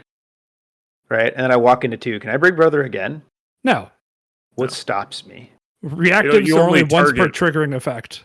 Yeah. Are they only once per triggering effect? Yes, that's a core rule in the game. Okay, because every other reactive you would never want to pay for again. That's not true. You would absolutely parting shot people 6 times in a row and you could. Yeah. That's true. There's a lot of reactives that get really busted if you can do them multiple times. That would be awesome. The like pay for damage reduction, right? Like Juggernaut's pay to reduce damage. You'd probably want to use multiple times. Fair enough. Oh, that would kick ass. So no, you cannot do that. Yeah. Big Brother, yeah. I mean, I think it's really good. I think this character is like really, really hard to control, and he's really good at controlling you. Yes. I like that he can displace characters now. He is like a legitimate brawler over points. His you just can't push him, and he's actually pretty decent at pushing you now. I think is a really big upgrade for him. I just think he's going to be like, I haven't figured out if he fits into a storm list. He feels a little awkward to try to fit in there. But under Professor X or Cyclops or Magneto, I think are all at least interested in what he's doing. He's still kind of specialized at being a dude who brawls in his tanky, and you have to want someone who brawls in his tanky. But he's real good at that. Kind of curious if he competes with Bill at all. So, like, he gives up walk threat. Mm-hmm. But, like, walk spender can kind of, maybe. So I think it would be closer if his spender had a guaranteed throw and wild stun. Yeah. But I think anytime all of his displacement is conditional on wilds means that he doesn't compete with Bill. I think that's fine. But yeah. Bill is there for guaranteed displacement. Yeah. I agree with that. Okay. Well, should we move on to the Tormenting Pat segment and then go from there to the Brotherhood models that are coming out? There is two more quick things I want to say about, three more things I want to say about these characters, but these are all like quick hitters. Okay. I'm really happy with the Bishop change in that it barely affects his power level, but now people can shut the fuck up about Overload and we can talk about everything else on Bishop's card. Like, there's so many other words on his card that I'd like to have productive discussions about, but everybody's just like, 4 health on his backside has to be trash, when that doesn't really happen that often. I don't really want to get into that. We don't have to. But I'm just glad that we can now, ignore Overload, as you should. And it's also sometimes a buff, because if your opponent tries to leave you on 1, you can kill yourself and then get your activation next turn. Big brain. That's awesome. What are my other quick hitters? I think Clea's good now. I don't know how good, but I think, she's a 3 threat with a good throw, an ally teleport, and can make power for free. Those effects are really strong. I don't really want to get into the argument with Vince about whether or not her power generation was buffed or nerfed. It's okay. I had it with myself on my YouTube video. You just go watch. Oh, perfect. Okay, go watch the video. I played both me and Nate in that conversation. Great. I'm sure I came across as correct in that video, and he wouldn't misrepresent my point. So go watch that video. You did surprisingly well. Great. But I just think that, so she has a good throw, an ally teleport, a good dice boost. Yes, her attacks are not great, right? Like, both of her attacks are not great, but that's just not what she's here for, right? It's just where you were playing a lockjaw, possibly where you're playing a man thing, right? Certainly, any place you were playing Baron Mordo, I think she's just better than that idiot, but I've always been very low on Baron Mordo. I think she has... there's so much stuff on this card that's good. I have to believe she's good somewhere, even if I haven't figured it out exactly what list that is. Even just access to... Tendrils is okay as a spender. Yeah, it's fine. It sucks that it's all conditional, but even it's cheap and it's long range.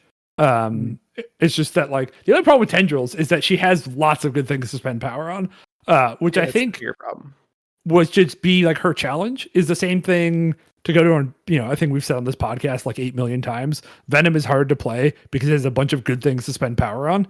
I think Clea has a similar kit where she has a bunch, every use of her power is good, and she's never going to have 12 power, right? She will never be able to do everything on her card, so it's just about the player picking the right options at the right time.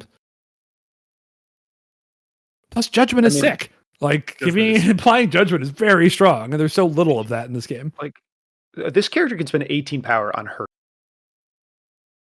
That's funny.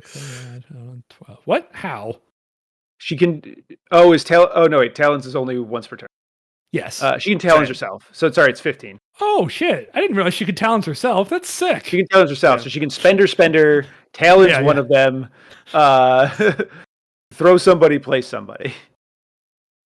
And she has a gainer, so she's not doing that.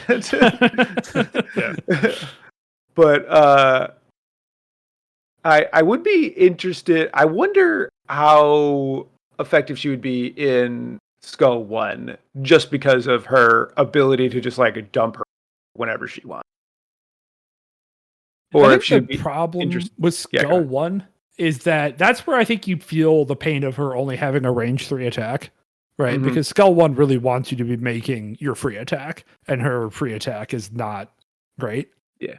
And I think that's the thing that would hold her back in Skull One. I really want to try her in Magneto as like a replacement for the Lockjaw. I know a lot of people were playing there because like Lockjaw, obviously being able to start the power train while moving Magneto forward is a really good turn one. And she does not do that, right? She can't both start the train and move Magneto, but she can do one of those two things.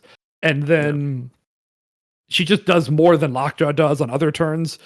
Dice boosting Magneto, who rerolls all, is really good, right? Definitely, like 8 dice reroll 8 is such a big upgrade over 6 dice reroll 6. So I think that's quite strong. And then can just babysit Magneto and do stuff. Refraction, obviously a huge help for her, right? If she's just hiding out like behind a construct or in refraction, she gets to live significantly longer.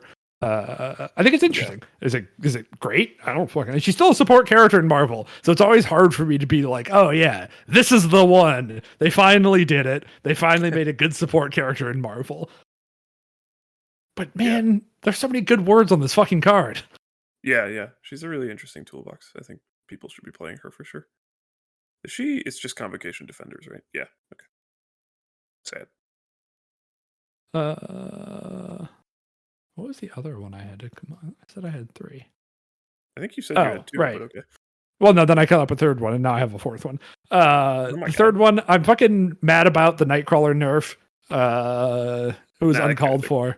It's fine. It was extremely called for. As somebody who's finally sat behind Nightcrawler, right? I've been playing a bunch of X-Men lately. Nightcrawler needed fixed, just not as much as Shang-Chi. Yeah. Right? And I think they hit it pretty well, and I think actually Nightcrawler got that character is dumb. He is dumb. His Spender's very good. He's a good model. I just like very good. Yeah, now it's okay. Yeah, it's now weird it's that okay. he's only X-Men. Shouldn't he be in like 5 things? There's like other mutant factions they could add he would make sense to be in, but they haven't yet. Because maybe someone told me that he actually wasn't in Brotherhood other than the movie once, and I was just misremembering. But he's been an Avenger before. I mean, everyone's been in Avengers. And some of that one I think is just the game where I guess. Well, anyway. Yeah, I think he's dumb too. I agree with Vince. I like his modes. I liked having 2 different things he can do. And now he only does one thing, which is you build up for the spender and then you try to spender people. And every other play pattern he had got much worse. But he still runs around and flips all the objectives. That's not as valuable as it used to be. Yeah, when you like got to tell people that they couldn't interact, didn't get power anymore, it was like. Well, also just because like all the fucking pay flips are closer together. Like his extreme mobility doesn't matter really on McCran the way that it did on like Spider Portals. It still does. He's still a character that can like definitely get to 3 and maybe get to 4. Yeah, but there's a bunch of characters that do that now. Mm. It's not as rarefied airs. Anyway, I don't really want to argue about Nightcrawler. I think he's still a good model. I play him, I think, noticeably less in X-Men. I do think the Crisis changes and the list changes and now this change are all hampering him a bit. But whatever. I haven't made up my mind on that. He's busted. I play him literally every game. And Professor X, I think you should. I think that's a very different flavor of X-Men. I think having reroll support for him is a very big deal. And in Storm, where you don't have that, his power level is noticeably lower. Also, for all the Heimdall haters. Yeah. Wait, who? I think we have 4 Heimdall haters here. Yeah. Hang on. Patrick, do you know who he's talking about? I was forced to learn by the Discord recently. Okay, because that's not the name I know him by. It's not my primary name for him either, but Wait, what is Pat called? Just say the thing, Pat. He wants you to say the thing. Rainbow Swordman. Oh my god, he said the thing. I said the thing. Everybody go chicken jockey crazy. I'm just Rainbow Sword didn't get any better. No, it Will didn't. Schick claims that Heimdall has been overlooked given the amount of control and support he brings. So Schick thinks we're all Yeah, wrong Pat. for shitting on Heimdall and that he's actually a good model. Like, fine, sure. Like, if you want to make Heimdall fine, you can play Steve 1 with Heimdall. And you're playing worse models than you would be otherwise. I think if you really want a Shuri bubble in Steve 1, right, this is the best one to play. It's the only one. Well, right, but like... Well, I mean, you can just play ones that don't benefit from the leadership if you want reroll bubbles. Sure. No, but he has other stuff that's like kind of cool. Like he punches you in the dick when you get on his point. But like... Well, you can also do stuff like shield slam... like Steve can shield slam somebody over by Heimdall, and then Heimdall can like punch them and push them medium away from himself. Yeah, like I That don't know. doesn't quite work, but Oh no, he does the strike, right? He doesn't. Yeah, do it has to be it's the not strike on anything. He fourth just end. whatever. Yeah. Fine. I'm sure somebody out there will enjoy the new Heimdall, but like I feel like if I was a person who was trying to live my life to maximize the Heimdall, I would be doing just as well before as afterwards. I think Like- it's funny I that know. the new card has a typo. That's my favorite change. Okay. You like funding the hose? Yeah, I'm tired of funding all these whores. I'm back to funding hoes. I forgot about that part. Okay, I'm done. We can move on. All right. Somebody who isn't me, because I can never get all the rules in my head at once. Nope. explain- Nope. We all took a vote, and we decided that you explain the rules. But I don't know what the rules are. Pat is But- looking at a spreadsheet, and he has to explain to us who it is without saying their name. And then we try to guess, and we're competing but also cooperating. And we Oh, always right. It's win. entirely cooperative at this point. So I'm changing the rules. It's going to Oh, become see- competitive. Okay, so Oh. I definitely shouldn't explain Oh. them then, because apparently I haven't played this game before. Nate did not get approval from the Gaming Commission. There's a new version. There's the Tormenting Pat Hour Mark IV. Like So I Malifaux. think all the other rules are going to stay the same. But I think so far we've gotten like close to max points every single round. I think it's too God, we're easy if Yeah. we're working together. The powers of all of our brains combined is too much. So- well, I've always said that. So The only change is just now the three of us are going to compete, and buzz and take your guess, et cetera, and then whatever points the winner Repack gets, sounds on Discord. Pat also gets. maybe instead of buzzing Okay. in, we could just have an order that we guess in, and it can rotate every episode. Like it would be like me first, then Nate, then Well, Vince, don't we and then don't we do next- 3 of them? So just do it. Oh yeah, within- we do 3 of them, so yeah. it could do a different. Okay, person starting sure. every round. Yeah, okay. Okay, bots, you're going to track the order of who gets Okay. to get when. I'm writing it down. All right. What am I allowed to say? Okay. Well, you I- have I the get to rules in talk front about of my you. notebook. Yeah. Okay. So I get to talk about the thing I don't know first. Yes, and you're allowed to make stuff up as long as it gets us to the right It's just answer. That's not helpful. Okay. It's helpful for the audience. It's not. Nobody has written in and told me they enjoy this. Also, don't. I got bad news, buddy. Okay. Okay, I'm ready. So I'm guessing. Yeah, this I first have round. the spreadsheet open. We're waiting for Vince Okay, to guess one return. just first. before. Yeah. I have it open as well. I'm going to close it here in a sec, Pat. So you're Okay. going to have to reshuffle. Sure. Right. But for the people listening at home, stage 1, he can't describe physical appearance, use their names, use their powers. He can only describe their backstory, their origin story, their motivations. Stage 2, for 2 points, he can describe how it plays on the table in the game, but cannot use the names as still. Then stage 3, if we're all idiots, he can now describe what they look like. Okay. I am closing I the just want to spreadsheet. point out that, with the new setup, I can't really win because I can't beat you guys. At most, I can score as many points as the best of you. No, you're the game master. You're. If I'm the Wait, game master, I'm not playing That this gets game. points.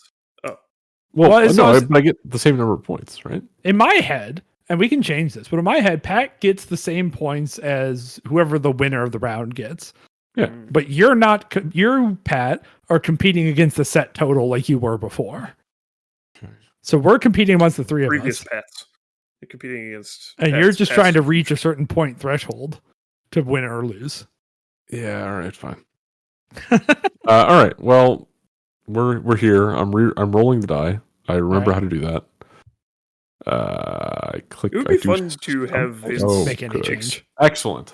To use this spreadsheet and have Vince try to explain who this is just by giving us a description of how strong he thinks they are, and like he could say other characters' names that they're better or worse than, but he can't say the character. Mm-hmm. Oh, Anyway. sure. That sounds way more interesting than this. Is this character more powerful than Doctor Strange? Just because No, I no one's disagree more with so powerful many than- of Vince's ideas about power level in this game, so he'll be like, You have to "It's the best character impersonate in the game." the Vince to. Yeah. That sounds all right. All right. Anyway, Backstory. or motivation. What makes him tick or her tick? Okay. His motivation. So the problem with motivation is that it's very blurry with like their lived experience, and like, Which you also know a lot about.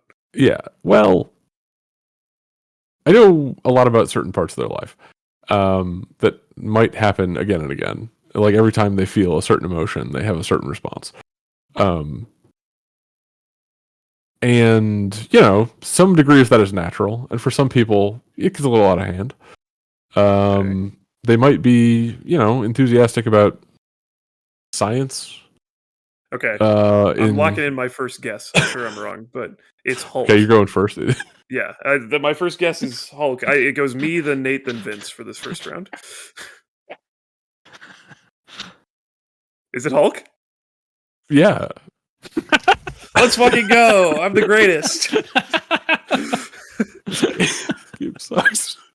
I thought it was Hulk before you He has a said the penchant science for thing. science. I was like, Big green rage monster. even Lock before it you in. said Final guess. you said science, I was like, what would be the only character where Pat would have such a clear idea of cause and effect of their emotional state? And like, See, this is why I didn't want turns, right? Because if you have to but you can as soon as you know, right? Yeah. It's more cool the earlier you guess. okay, fine. We'll buzz in. Well, I buzzed in anyway, and so I've got Now that one Alex point. has points, we're buzzing in. Yeah. All right. Well, were you about to say Hulk? Like, if it was buzzing in, would you guys No, already? I was not absolutely gonna not. say No. All right. Really, that's like the most obvious thing in the world. Another to me. Pat Soul read for me. Ah. Um, Okay. round All two, right. I got some Pat, and feelings. Now we're just shouting and buzzing in and yelling at each other. Yeah, raise Yeah, your that's- hand. that's We've got when the- cameras. Podcast is good. Yeah. All right. This is a strong, independent person. I know that for reasons. Okay, it's just made a honk noise. Who is it? There's a duck. Captain Marvel. It's not, but I would love for you to explain why you think that's Captain Marvel. She's a strong, independent woman. A lot of There's those a are lot Marvel. of They're women all in that, this game. basically. Yeah. Okay. Although I this did is dead. immediately think She-Hulk. But anyway, keep going. That would be very fun. So I didn't rig this, but if I could have, Just all that would have been Hulks. good. I wanted to Um, I was like about 10 minutes ago or 20 minutes ago, I was cursing myself that I hadn't made a counter of how many examples that Vince made while talking about the game. Like, you would do this in this circumstance, you would do this against this model, we're against Hulk. Because I think they were all of them so far this episode. I think every time he That's the specified meta. every time he specified an opposing model, it was Hulk. Anyway, That's a Keep helpful going. frame. All right. Other information. See, this game is hard because it's always going to devolve into me telling you mutant or not mutant. that's a good category. I think this one had a life that involved mutating. I could be wrong about that. They have Being an a mutant and enthusiasm- mutating is like kind of different. I don't fucking know anything else about this person. Other than But she's you a can strong, lie. independent That's the woman. point. What vibe are they giving you? Traffic engineer, like a civil engineer with an enthusiasm for traffic control. It is She-Hulk. Wait, no. You're quacked again. I don't What, think you but I'm You afraid didn't that say I Vince could knows who it buzz in is. more than once. You Get out can, of here. I feel like message me, that's a Vince. natural, like you can't buzz until we've taken guesses. No, I don't No, think but I that's want how to it know if he works. knows. So you message me on Okay, Discord. but you can DM Pat, Yeah. but you Oh, have to that's wait. lame. Well, you can still take the credit if you're right. You should have buzzed in I 10 would- seconds in then, Vince. If you wanted, I if thought you I wanted could a buzz in better infinite guess. times because Well, then those the were meta would just be buzzing in all the time, just like buzz and guess all 200 You're characters. just mad you Like, didn't fuck think of it. off. I did. Oh, think oh, of it, I know who it and I was is. like, oh, there's It's no Buzz. way. It's Abomination. It's Abomination. Uh, no, okay, wait. new rule. No, new no, rule. What? You have to explain yourself before I tell you. Yeah, what Wait, I no, know. definitely, shit. yes. No, it's fucking Juggernaut. Sorry, obviously. I got confused about who's holding the traffic cone. It's Juggernaut. It's Juggernaut. That's my vote is Juggernaut. It's Juggernaut. Let's Okay, go. that works. That might have been cheating. Yeah, I don't think Yeah, it it absolutely I was, guess points. Pat. I don't think I should get points. No, for it, well, but cheating in the sense I just that realized I was like picturing Juggernaut instead of Abomination. Does I think Abomination also everyone have? could. Does Abomination? I mean, he holds the rock. Does he have an alternate fist the way? No. Juggernaut Yeah, well, he does? just has an Oh. empty fist. Yeah. Oh, But he that's what has I a meant. street sign on his base. That's what I'm thinking of. Yeah. He's Yeah. got a street sign on his base. Okay. I think no, you he get would hold points the for track. that. No, I don't get points for that. I guess think the points. I get audience points. knew you meant. Nah. Jug- The audience No, thinks I'm the reason that Pat is saying there was cheating is because Pat cheated and described what Oh, the model appearance. looked like Yeah, that's true. instead of Okay. what he's supposed to be doing. No points for anyone. You're right, No, Vince. hold on. The model looks like that because of his backstory. as a traffic Mm. cop. Yeah. No. As a civil engineer focused As a civil on engineer. traffic. Okay, fine. He's No, also how do we- not a mutant, for the record. He's a Brotherhood man. Yeah. No, he found a big mystic rock. Yeah, he's That's not a a mutant. He mutant. mutated. Totally different pet. He doesn't have mutant DNA. He was mutated by Yeah, the rock, but mutants his are DNA born- is still Okay. normal human DNA.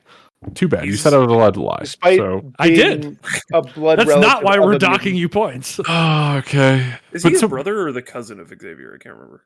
He's a brother. Brother, yeah. Half Brother brother. of Hood. Yeah, he's a Brotherhood of evil mutant. Yeah, half brother. You're right. He's like because J.K. Rowling stole the Dursleys from Professor Xavier. Anyway, round 3, Pat. I'm Round- leading because I avoided the points of round 2 as a tactical maneuver. Sometimes I don't understand how to make the spreadsheet go. Okay, great. I assume this character is emotionless and was created from things you create things from. This is my favorite way to create things. Me too, actually. Now that you mention I- it. Whom I literally know nothing about this character, other than how they play in this video game. Go to the okay. store right now and put your hand in the cash register for no reason. Pretty sure these are in the episode too. Just to be clear. Yeah, they Wait, are. really? That's Yeah, even they're better.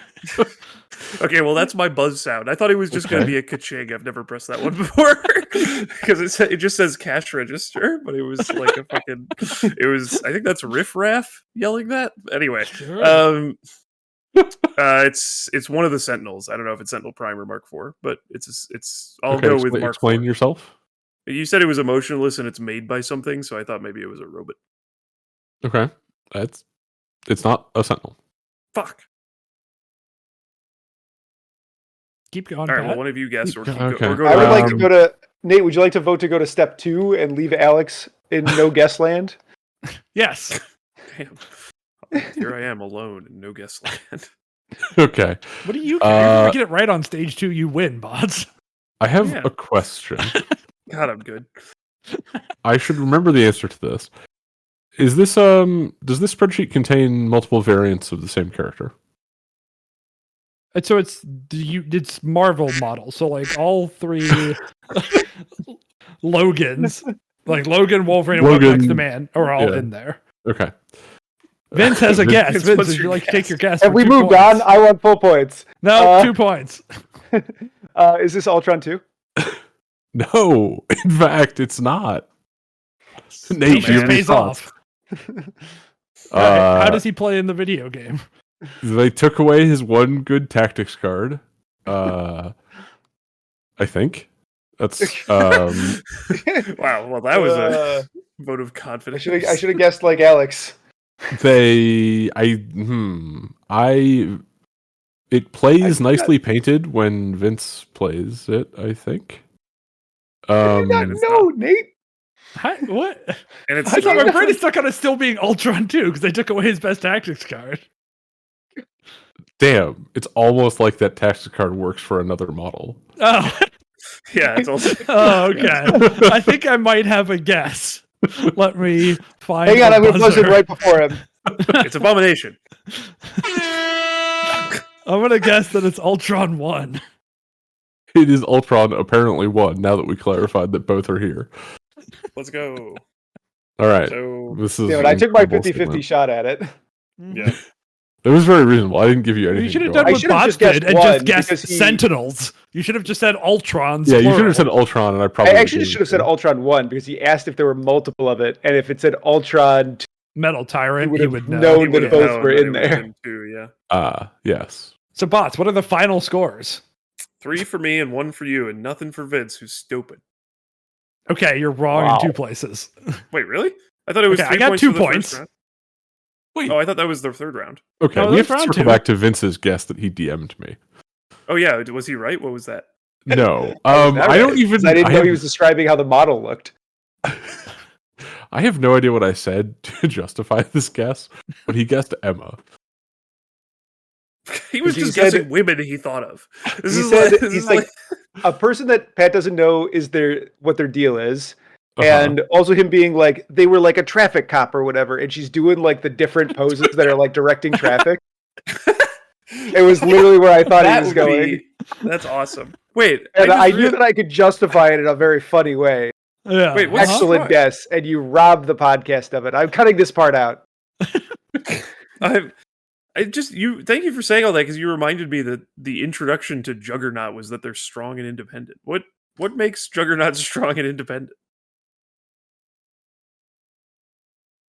What I were you also thinking swear to when you God said you that, said it Matt? was a woman. No, I he thought said so too. person. Yeah, he said person, but it, character, yeah. I sort of assumed, because that phrase is usually strong and independent woman, that he was thinking of a woman and then decided last minute to be more vague. But anyway, what made That's you fascinating. say Juggernaut is strong and independent? He goes where he pleases. He's got a helmet that Okay. stops him from being controlled. that's Mostly true. that. Actually, he's stronger and more independent than most people. You're right. Yeah. He is the Juggernaut. He knows who he is. He knows what he wants. He wants to know if you know who he is. Yeah. He's introducing I don't himself know. all over the place. Yeah. Okay, so sorry, I was wrong in 2 places. One of them was I said you got 1 point when you got 2. What We was the should other place? reverse this game. Yeah. Well, also, you didn't say how many points Pat got. Oh, so he gets 5 then? Yes. Well, he won. This is bullshit. Well, no, because he's trying to reach a threshold, which is usually like 6 or 7. So I think Bots wins and everyone else loses. We Yeah. should. So what do you mean reverse it? We should give Pat clues, Okay. and we should take So- turns and compete to whoever can get Pat to guess their person. Oh man. Is it the same person or a different person? We would each have a different person, I think. I will forget everything immediately. Okay, that's pretty tempting. All right. Well, we'll have this. We'll have this We'll think about discussion that, off yeah. air. But Yeah. that's my inspiration for this episode. Are we talking about Brotherhood, or are we side? We have been talking about Brotherhood. Yeah, we let's could- we continue could to stop talk if about you want. Brotherhood. I mean, it's been a long time, I think, is why Vince is asking. Should we? Oh, I guess it has been longer than I thought. Okay, I don't know. I don't know. What do you want to say about Brotherhood? The Jaguar looks great. Oh, That's the new so- Brotherhood releases. Yes. It's so comes real. with feed. Okay, I got it. Yeah.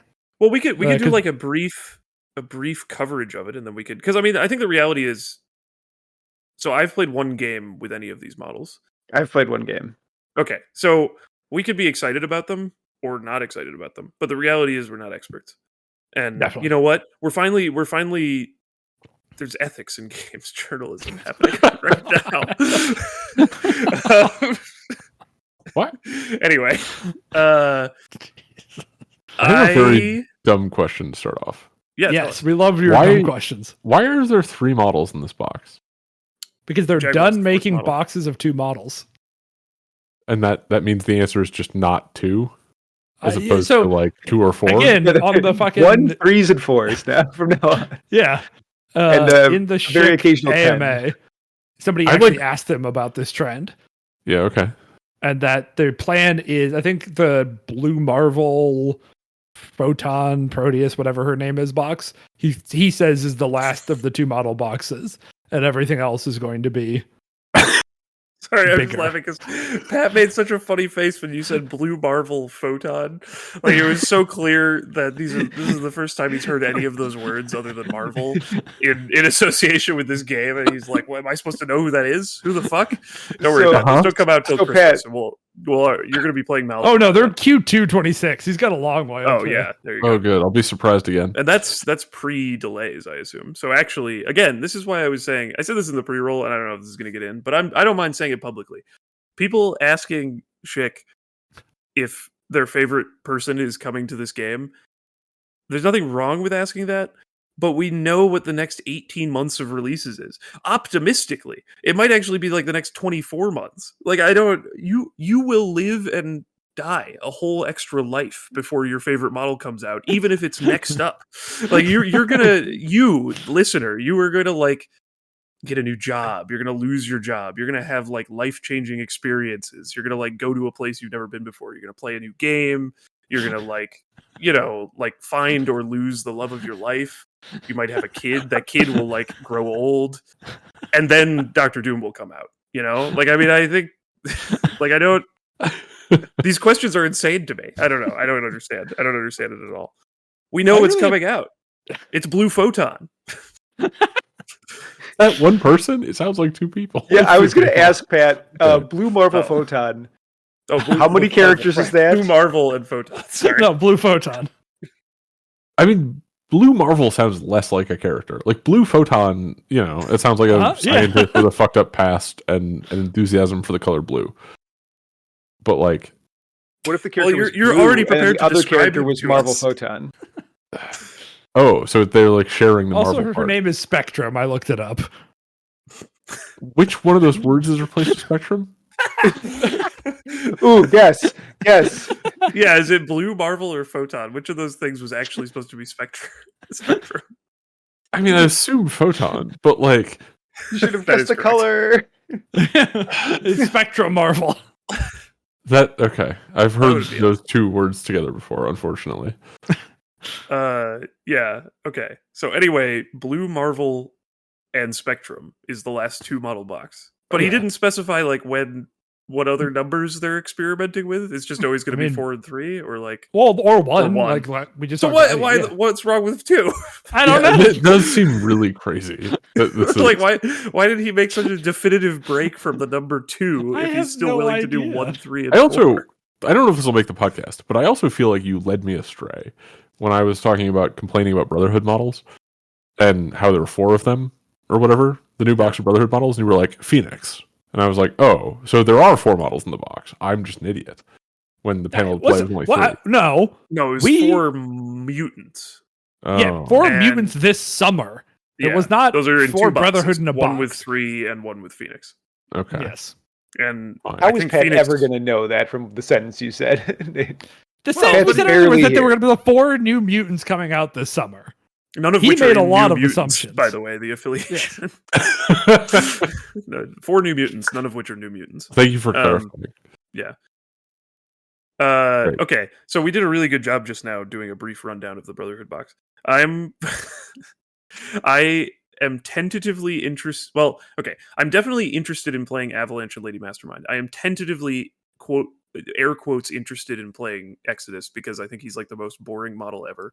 But I do think you should at least be trying him if you are seriously considering playing Magneto. I think I will try playing Magneto, but I'm probably going to end up back on Mystique again after trying Magneto. And in Mystique, I think Avalanche and Lady Mastermind are not slam dunks, but they are interesting and probably pretty good. And I like Mirage, the tactics card. I think the Avalanche and Pyro tactics card is interesting, maybe a gimmick, but maybe good. And I think the other 2 tactics card are bad. This is my list. Those are all my thoughts. Vince, what are your Oh. thoughts? Can you? Oh. Well, I made No, a go video. ahead. I don't need to say my thoughts. I want Pat questions. can you explain to me the uneducated text counter? How the 5-cost character with so many more words is more boring than the 3-threat with like 0 words on it? Yeah, I can. Okay. So Step one one, read those words. so one thing. So okay, first of all, on Avalanche's side, even though he doesn't have a lot of words, he has his two superpowers are really interesting and impactful. One of them is just you press the button, you push a guy, and it's up to Mhm. size 4, which is a really This big is deal. the one card I read. Yeah, and if you know, if Vince were still here with us instead of in his video, he would be like, "You can push a Hulk." And then the other thing is you walk close to him and a terrain piece explodes, right? And that is it's just good. It's just a good rule, and it synergizes with the Magneto leadership, of course, but it's also synergizes with out of activation movement, like Secret Identity from Mystique or Lady Mastermind Spender, and it's just a good thing to have. Okay. It's probably going to get value every game, and I think then the reason that he's interesting, on top of those rules being good and interesting, is just that he's kind of an archetype of affiliated 3 that Brotherhood doesn't really have right now, which is he's like a sit on a point guy and brawl about that and limit power generation and maybe do a collision and push a guy off. And I just wish he was a medium base. I do too. That would be so much better. I mean, like, I really don't think he's a slam dunk, but I think he's like more likely to get in than Exodus. Sure. Yeah. So then on the other hand, Exodus, so as a ton of people have pointed out, including Vince in his video, he's extremely similar in a lot of ways to Cable, which is kind of boring. He's got like a Cable jump. It's 1 cost bore, but it's the same thing. He's got the Cable defense dice boost around him, and he's got the Cable pay equal to size to throw up to size 4 thing, right? Okay. And then obviously his attacks are different, and he has sort of like a second theme of like healing. Like his builder heals him, and he has healing factor. And I think he's boring because he doesn't really have like a job, in my opinion. Like we've talked about like models having a job. Like Pyro has a job. Like pyrotechnics is a thing, and firewall is a thing, and it's like you take him because you want to do pyrotechnics and you want to do firewall. And like I think Exodus is like a bunch of fine rules that doesn't have like a explanation for why he's there. And I also think that he's just so like he doesn't even though he's pretty similar to Cable, I think that he misses out on some of the stuff that Cable does well that is like valuable. So one thing is that Cable is affiliated in a discount leadership, like in Avengers, which Exodus is not really. Yeah, I know. Exodus is in a thing that has 2 power leaderships, but I think that's actually a big difference because specifically with Mystique, because of when things have to happen, he's not a safe grab, even though he has that movement because it's 1 cost higher. If it was 2 cost and he generated 2, he would be a safe grab, like other models like Juggernaut or whatever, or Hulk. So I think that's like a point against him. And then the other thing is that I think that Cable in isolation, in my opinion, is more valuable in general. Not always, but more valuable in general because he gets a fight started faster by being range 1 billion, right? He can theoretically do some damage. He can theoretically apply Incinerate really early. And Exodus is not as good at that. And also he goes less far than Cable because he's a smaller base. Like he places 2, but since he's a small base instead of a medium base, he goes less far with that thing, in addition to his attacks being range 4 and 2 instead of 5 parentheses 3 close parentheses. So Okay. Huh. that's so I just don't really get what you're supposed to do with Exodus. I just don't get. So I think he has some points in his favor. Like obviously you have to compare it to Cable, but I think he does have some points in his favor that are underappreciated. I do think the fact that his builder guarantee heals him is really strong. Everyone else with attacks that heal them, it's always been conditional. They either have to do damage or hit a trigger or something has to happen. He's the first one that just, if you roll the 6 dice, he is healing a point. And I think that combines with healing factor. Like this is not exactly, but close to being Vince's nightmare character of a 7 health guy with healing factor 3, which is a lot. Yeah. and like has totally good defensive stats, has the shield. I do think the shield being once per turn is lame. I don't know why his shield has to be the worst shield. Yeah. Oh yeah, I forgot to mention that, but yeah. If I could change one thing, I think I would change that, but whatever. I also think a big difference between him and Cable is this guy has a gun that can move people, and Cable can never displace anyone for any reason. That's true. Yeah. And just like, it's not good displacement. It's dicey, and you have to push them towards you. So it's like kind of the worst form of displacement, but it's still infinity more displacement than Cable has, which I think is a big deal. I do agree with your criticism that I don't know what his, like, he doesn't seem to have a job. He kind of reminds me of just like a Gwenpool or other just like stat bricks.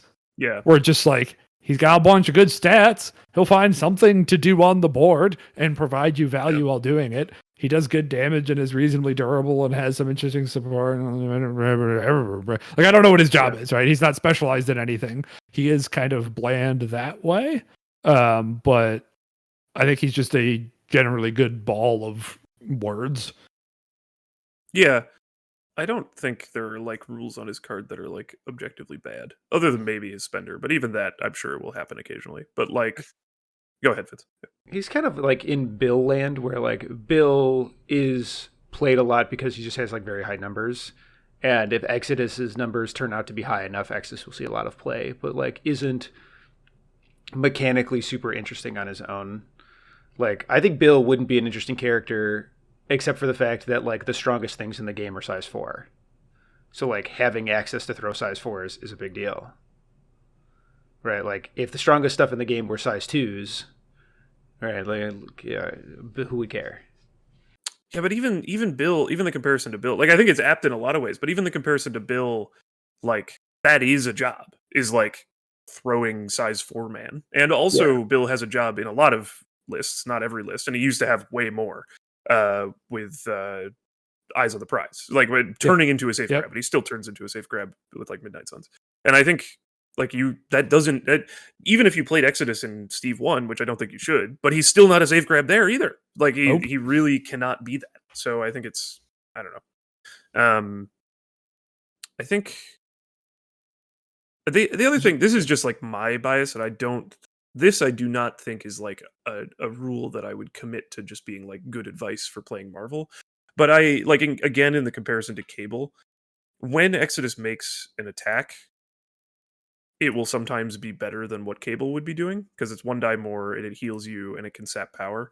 He won't ever get the reroll, but it's still like it could be better theoretically. But I think in my personal opinion, it's way better to play models in Marvel that have slightly worse attacks that they'll get to try a bunch of times, as opposed to a slightly better attack that they'll get to play less frequently. Because I think you should be giving yourself opportunities to hit the jackpot on the slot machine more often than not.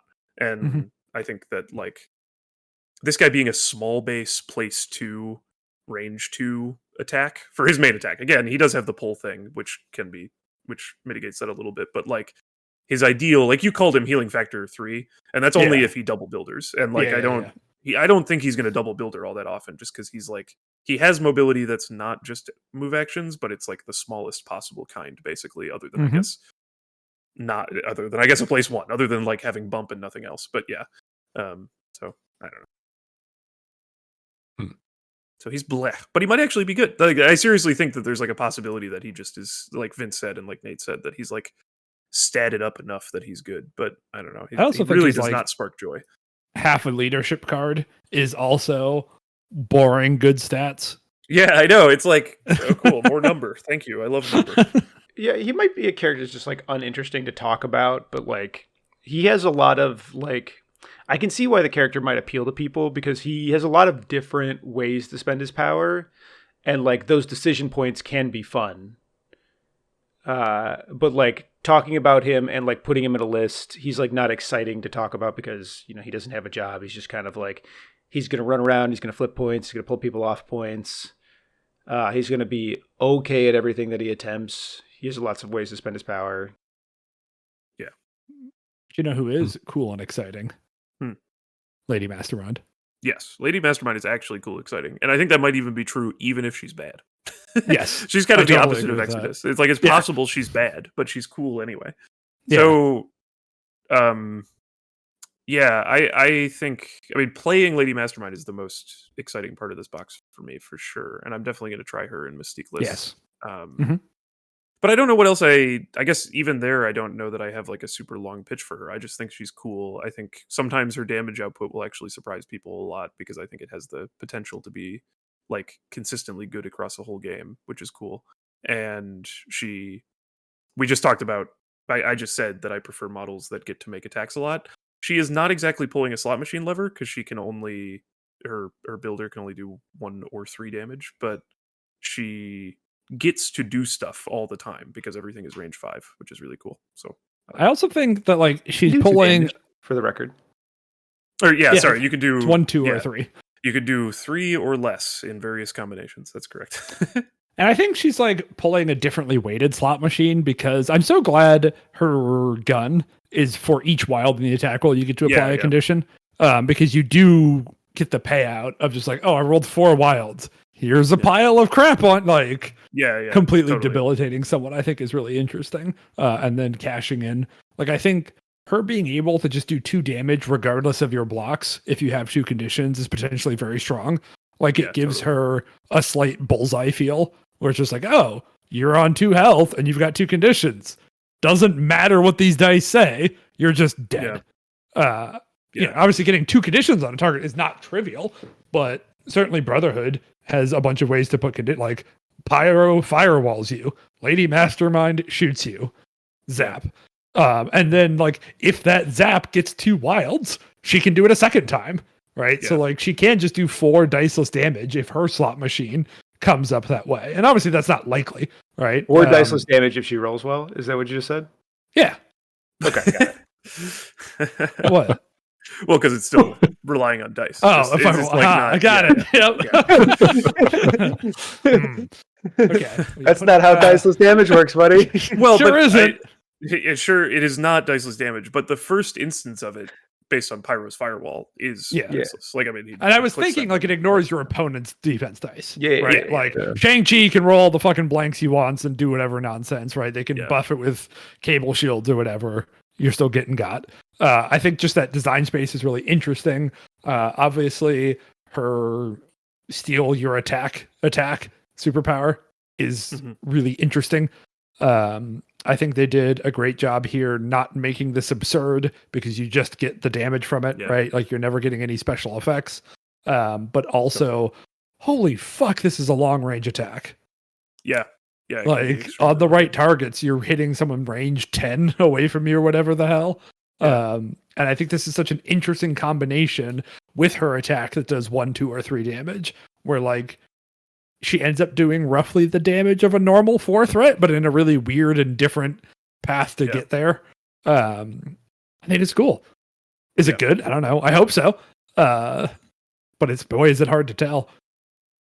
Yeah. And I think in Mystique, like the sort of the reason I'm excited about her is just because the volume of conditions almost without the damage part is just interesting for like delaying and defending for Mystique's like extract plan.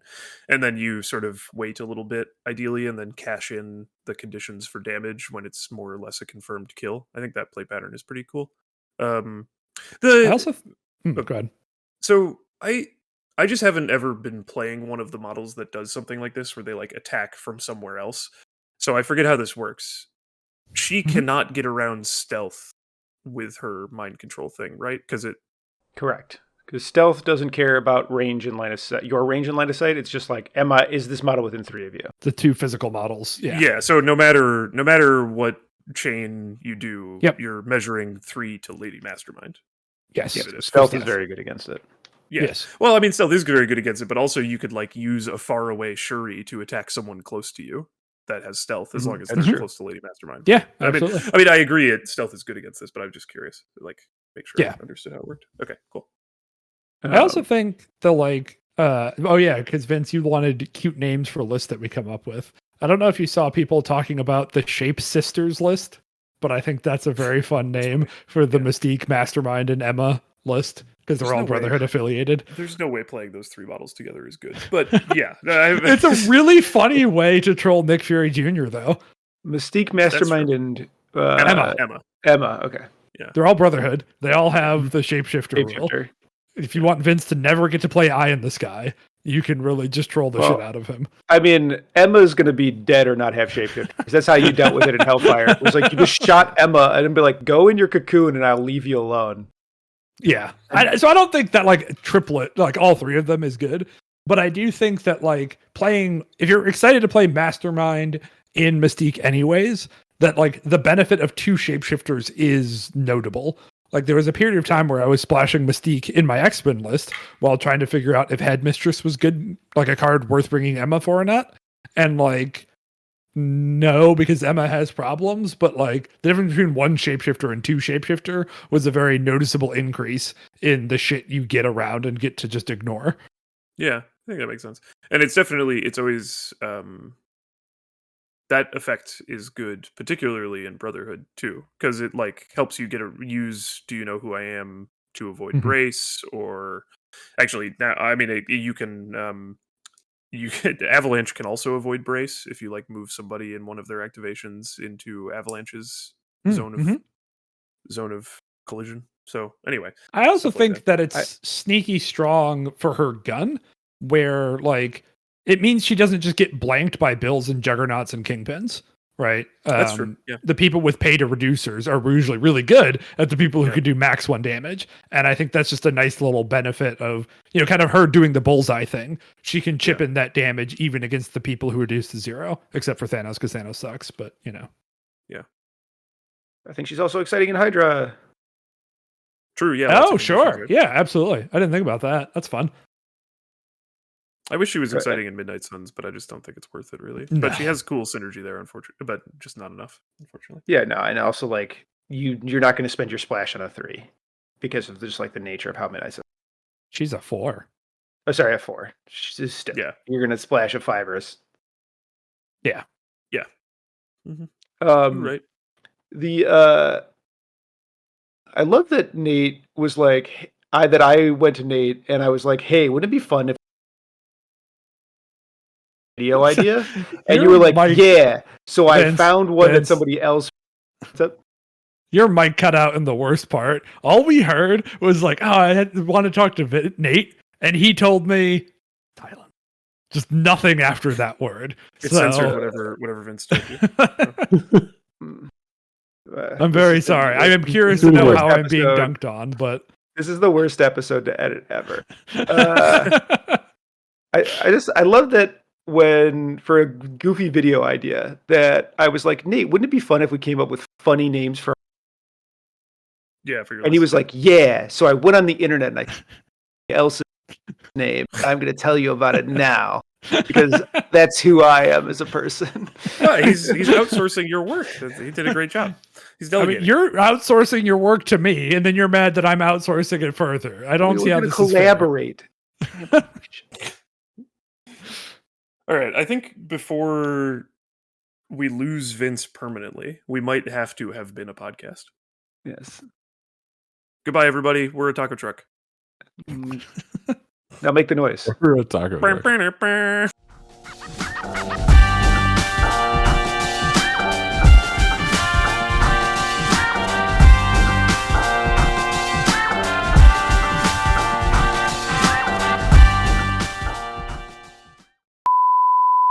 All right.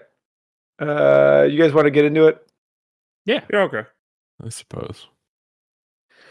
Welcome to Alfredo's Size 3. Wait, no. What? Don't we have to clap? Sorry. You're right. We do have to clap. That's a good idea. It's Thank 28 you. minutes I into this recording, that. but I guess we should clap. This is a Vince problem, not a you problem, Pat. Somebody asked me about my podcast at work recently. Okay. And I said the best thing that's ever happened is Vince started editing it. So. How do I find the pins when... it's just timeanddate.com. I like to click the button. So 51:30. That's in 20 seconds from when I just started. Good. 51:30. Love it. You remember when, like, on the internet, if somebody was like lagging in like an internet game, everyone would just like uniformly be like, "Stop downloading porn, dude." That was like fuck. that's just like a thing that people stopped saying. But that was like yeah, the it's the classic. thing. Well, they We can stopped bring it reminding back if you people. want. Yeah, Do you No, think it's people okay. I stopped mean, saying that, or you stopped being 15? I don't think 15-year-olds say that either. But maybe I'm wrong. Maybe 15-year-olds Go ask plan. I What I just did. I'm trying to think. Well, so I didn't stop being 15 then, Vince. Jokes are confusing each other. Hard defense with Nate with all these goddamn rules, Alex.